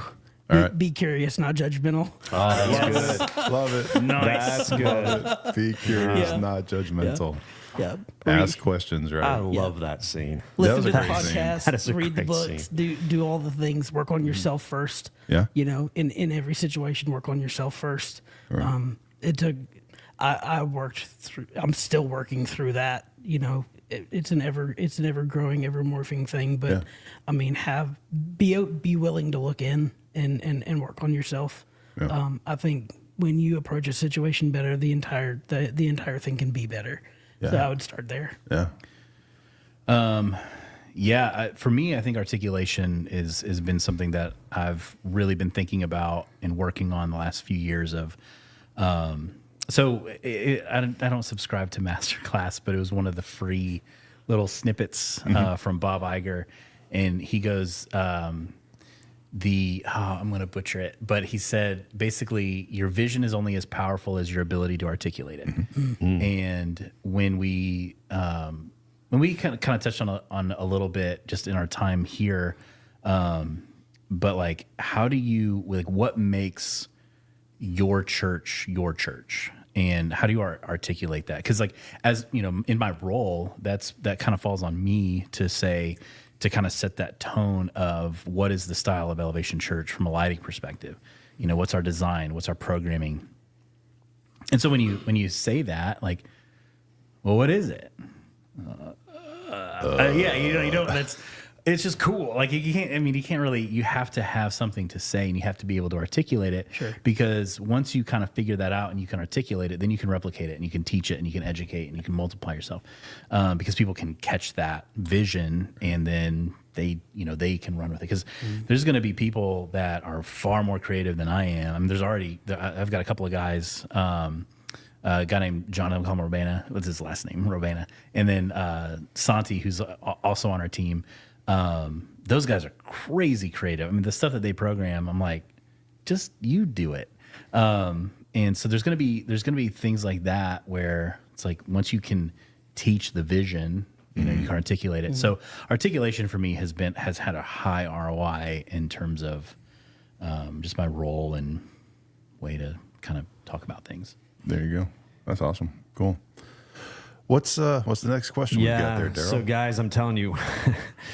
So normally when these questions come in, we try to kind of group some things up. And I just have to say, like, there's some amazing questions coming in. And so I'm really trying to get as many of them as possible in here. I think that first off, Enro, I hope that's the right. Yeah, Enro said from South Africa. He said it's a very early morning there. So thank you for the investment of. Hopefully you got a cup of coffee. I've got mine right here, and it's in the evening here in the United States. So anyway, let's see. I think the right next question is going to be from Dylan Pedersen. I think I said that right. He asked, and I know one of you can answer this pretty quick, actually. The question is, if you had to build an entire rig with just one fixture, which one and why? One of you here has done this recently. So a whole rig with one light. One or fixture. one fixture type. Oh, man. Mm-hmm. Now, obviously, you're not going to be able to have one fixture to do everything, but let's just say a majority of the rig was one fixture. Back in the 80s, all the rock bands had par 64. Par 64. Par 64. Right, That's all I need. Give me a par 64. 180K rig, yeah. Does that, well, I'm going to say it out loud. Does that have to be a Chauvet fixture? Because, like, if it's a Chauvet fixture, it's an R2 all day long. R2s? Yeah, R2s. Okay. Like, I mean, it's so versatile. We've used it for front wash. We've top light. You candy on stage. Mm-hmm. You know, it's got a great zoom on it. You get beamy with it. You get super washy with it. You can put it literally anywhere. It is one of the most versatile fixtures I think I've seen. It's great. Love it. Love that thing. Okay. I have done this. Somebody has experience with this. I didn't mean to put you on the spot with that, but when I saw the question, I was like, I know Matt has done this. Yes, there's an album recording that we did last year, and I used 84M strikes to light our live recording.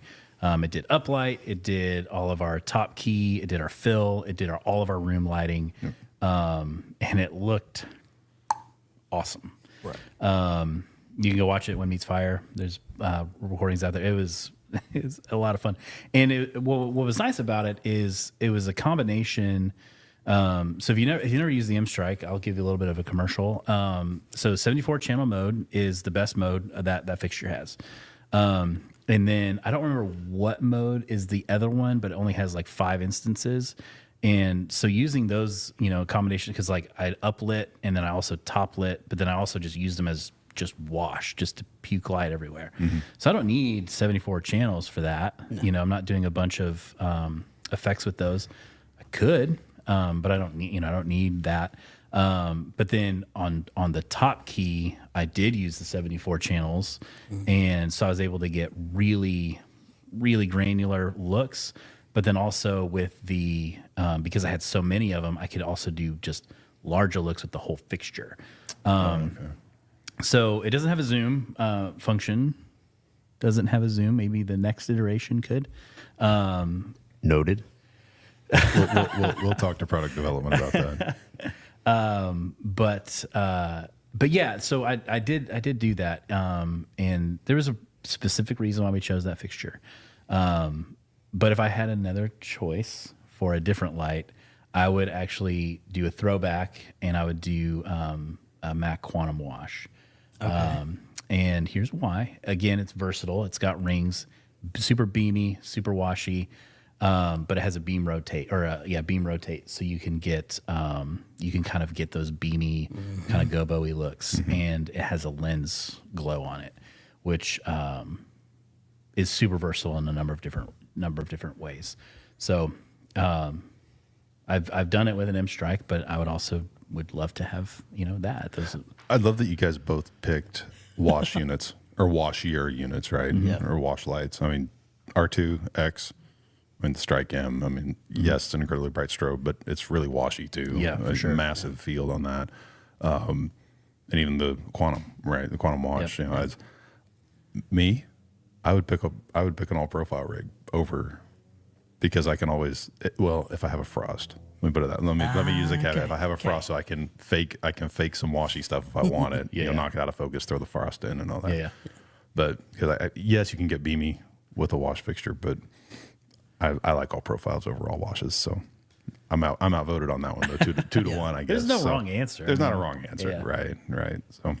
And I would say for anybody who feels like they're not being challenged at the moment, this is a great exercise to like force yourself into some creativity. Like, Yeah, I'm going to good. pick the fixture that has the least channel count and like force myself to do a complete rig with it. And just, all right, using the least of the tools that I have, how do I make something that's dynamic and impactful? And like, it's just a great exercise to run through and just, okay, am I really thinking outside the box? Is this everything that can I get any more out of my rig now? Right. Which I think goes back to Jeremiah's question of like, Right, you're redeploying stuff in a different way. Yeah. You know, it's a sure. net zero cost thing. Just rehang what you got, redeploy it. So, Yep. Daryl, how's the question pool looking over there? It's Got another looking one. good. Actually, Garrett just asked a question, and I don't know if either of you have experience with this to respond directly. So, but I'll ask. Garrett asked thoughts and opinions on the Chauvet Colorado Pixel 16 curve, Pixel Curve 16 or 8, either one, but Pixel bar. Pixel bar. Pixel bar. Okay, because we don't have a Pixel Curve 16. So 12. I read exactly what it said here, so I don't know exactly. I'll be watching the chat here. It's either the Pixel Bar 16 or it's the Pixel Curve 12. One of the two. Either one. You guys. Yeah, I do. Thoughts and opinions. I mean, I got thoughts and opinions on just about anything. I know you do. I know you do. Just ask. So when the curve came out, I was like, I want that. I want to see it because it's such a cool fixture. Like there's, not only to be able to have each element be tilt, but also to have zoom is crazy. So we run it in the forgive me, it's the Pixel. It was the Colorado Pixel. It's the one that the whole thing tilted. Bar, the 16. Yeah, and we used that in our Christmas show 2022, I believe, and that was awesome. I loved that fixture. And so to take it a step further and have each element. So we brought it into our room, demoed it, and it's great. It's a great fixture. When you break it up in independent, it kind of loses. So if you're going up against an LED wall or some LED elements, it does tend to lose some punch. And I would call it kind of like a feature fixture, something that I'm going to build a design around. And so if you have the chance to use it, I highly recommend it because it's so versatile. You can use them all together, but you can also do like really, really cool fan effects. Also, if you put 12 M strikes in a row, it gives you kind of the same thing. So I found that out With when I was a little bit more output. A little bit more output. It's 8-bit. Yeah. It's big square. Big squared. But yeah, the Pixel, I really like it. But I think it has, you got to be in order for it to really shine, you kind of have to design around it. Be intentional. Yeah, be intentional. But it's, I mean, my goodness, it's a great light. Cool. Yeah, I'm going to shout out Griffin. Griffin had the opportunity to use the Pixel Curves for Christmas this year and had a great rig design. It looked amazing through Christmas. Yeah, and it did. Super impressed with that fixture. Yeah. And of course, we were intentional with the way we used it and the design of the rig to bring that element together. But outstanding fixture. Yeah. Some of the looks that he had at Christmas were really cool. They were really neat. They were pretty awesome. He's kind of good at what he does. So he's all right. And Daryl, what's the next question that you got there? So I'm going to say we've got 2 more questions for the night, fellas. Perfect. All right. I think we're about there. And I'm going to say the name is Rob. I know it's not Rob. There's more to it, but I don't want to mispronounce it. Rob asked, how do you develop your craft consistently, and where do you find inspiration from others? And how does this play into your style or creativity of your current platform? So basically, it's a big question. Yeah, I'm gonna read it back again. How do you develop your craft consistently? We'll say constantly. So what's your constant development of your craft? And how do you find that inspires you? And how does it play into your style of creativity and your current platform? So that's a good one. Professional development, continuing to build yourself as a designer, and inspiration. And how has that shaped your style and the way you design and the way you program? Yeah. You want to go first? Take this one? Yeah, I can. All right. Do it every day. Be consistent. So, but I can say do it every day. What is it? And it depends on what it is that you're trying to be or how you're trying to develop. So if I'm trying to develop, let's say I'm trying to develop my drawing skills, which plays into design, and I'm going to say, well, I'm going to spend at least 30 minutes every day in Vectorworks. And you might not, well, I don't need to design anything. It doesn't matter. You can draw, you can think of a show. Maybe you want to figure out a tool set, what a particular tool does.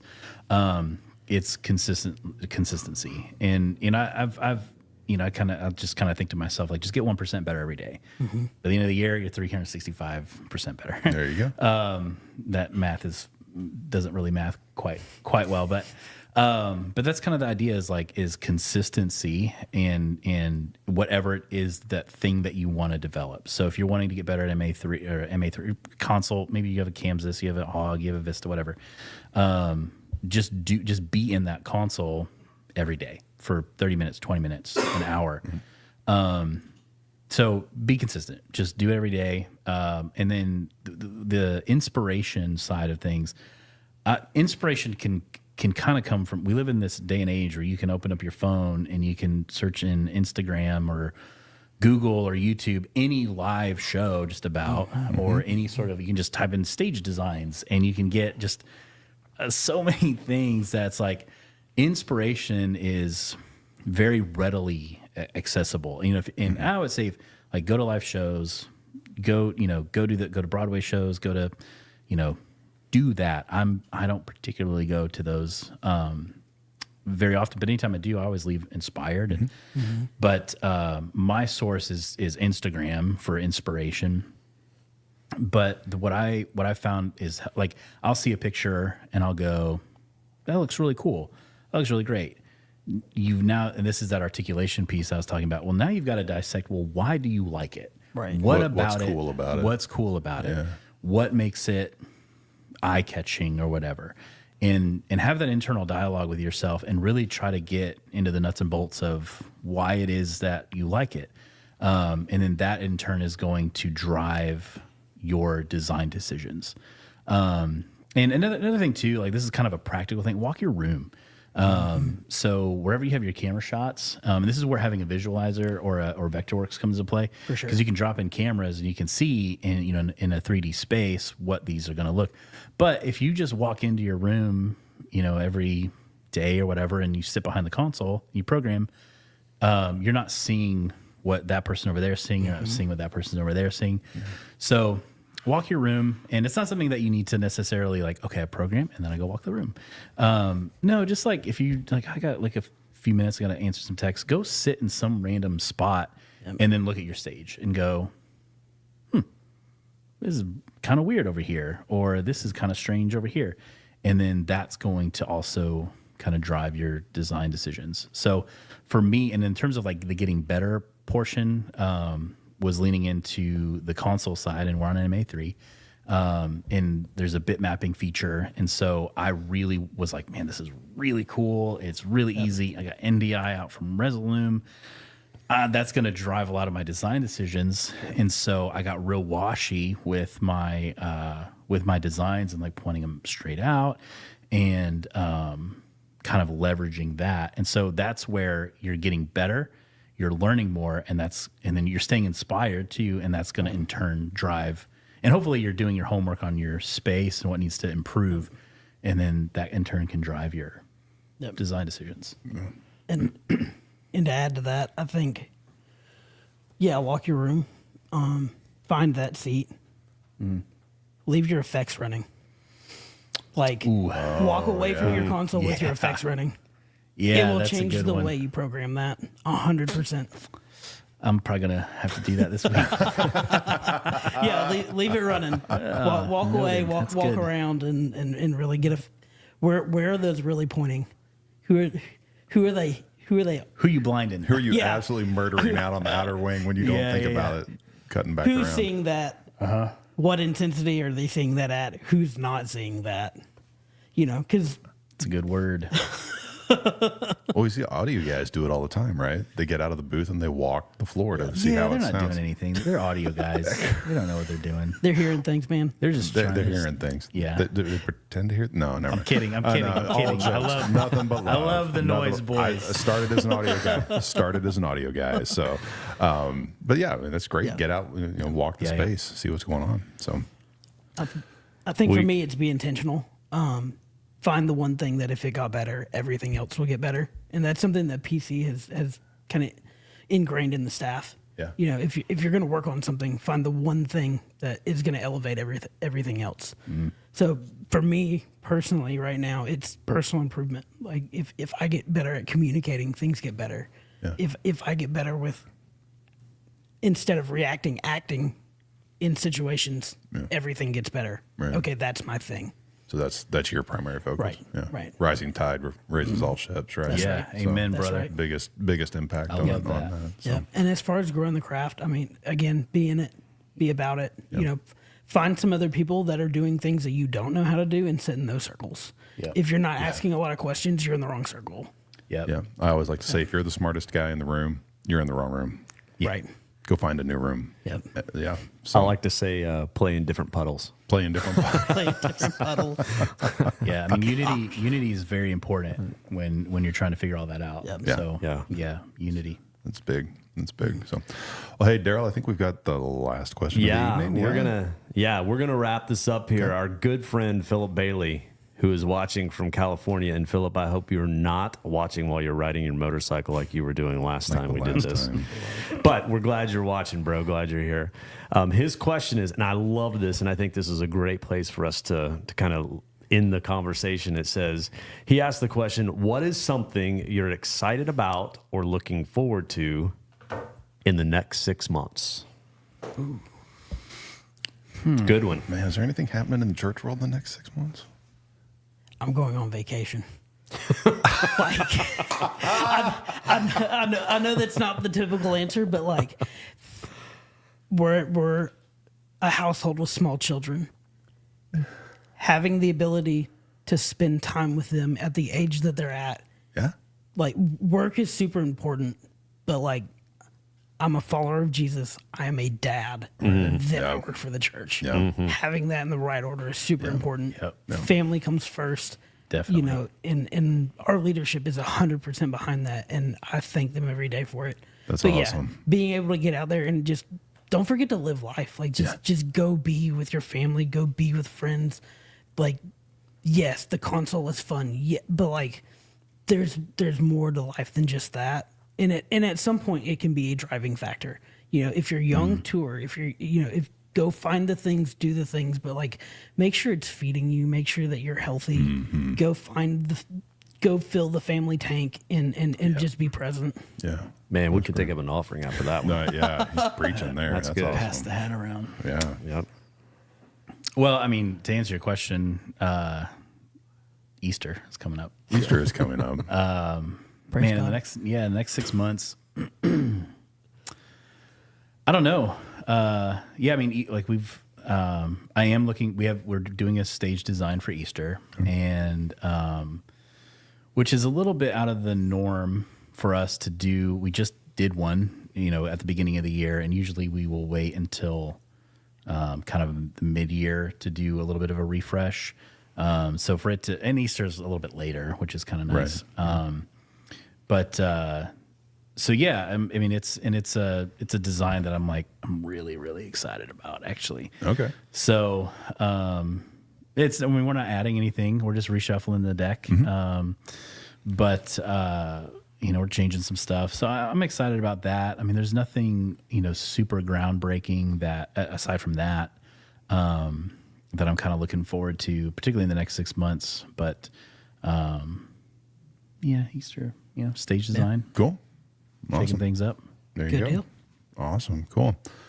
Well, Matt, thank you very much, man. It's Yeah. been great. Really It's been enjoyed it. fun. Jeff, you're a long way over there. Thank you guys for coming and hanging out with us this evening. Thank and you. Yeah, absolutely. Thanks for having us. You Yeah, bet. thank You bet. And I know the rest of the thought leader community who's joined us tonight is so appreciative of what you guys have been able to glean, or from what you've been able to speak into them and answer some burning questions that they've had. So I want to say my thank you, as so great to see all of you in the chat, and know that all of you there are watching. Daryl, with that, I'm going to turn it back over to you, man. All right. Thanks, guys. Hey, really enjoyed your input. Guys, your insight is quite amazing. We want to take this moment just to thank you for joining us this evening. Thank you for your questions. Again, if you're not part of the Thought Leader community, or you don't want to be part of the Thought Leader community, that's fine. But we encourage you to find community that you can surround yourself with, individuals who can help feed into you, fuel you, and grow you. That is something that we love to do. And if you don't have that available to you, come join the conversation. Check out Thought Leader. It's TL_connect.com. See if it's something that's for you, free of charge. Chevet Professional, we've already covered the cost. It's free. It's not a sales pitch either. We're not going to try to push any gear on you, but we'll talk about gear when you need to. But with that being said, as we always like to close, we've got a motto around here. My shirt says it. It says, work hard, stay humble. So until next time, on behalf of Albert Chevet, myself, the rest of the leadership team, we want to thank you for your time tonight, and look forward. We'll be doing a few more Thought Leader live events as 2025 continues. Have a good evening. God bless.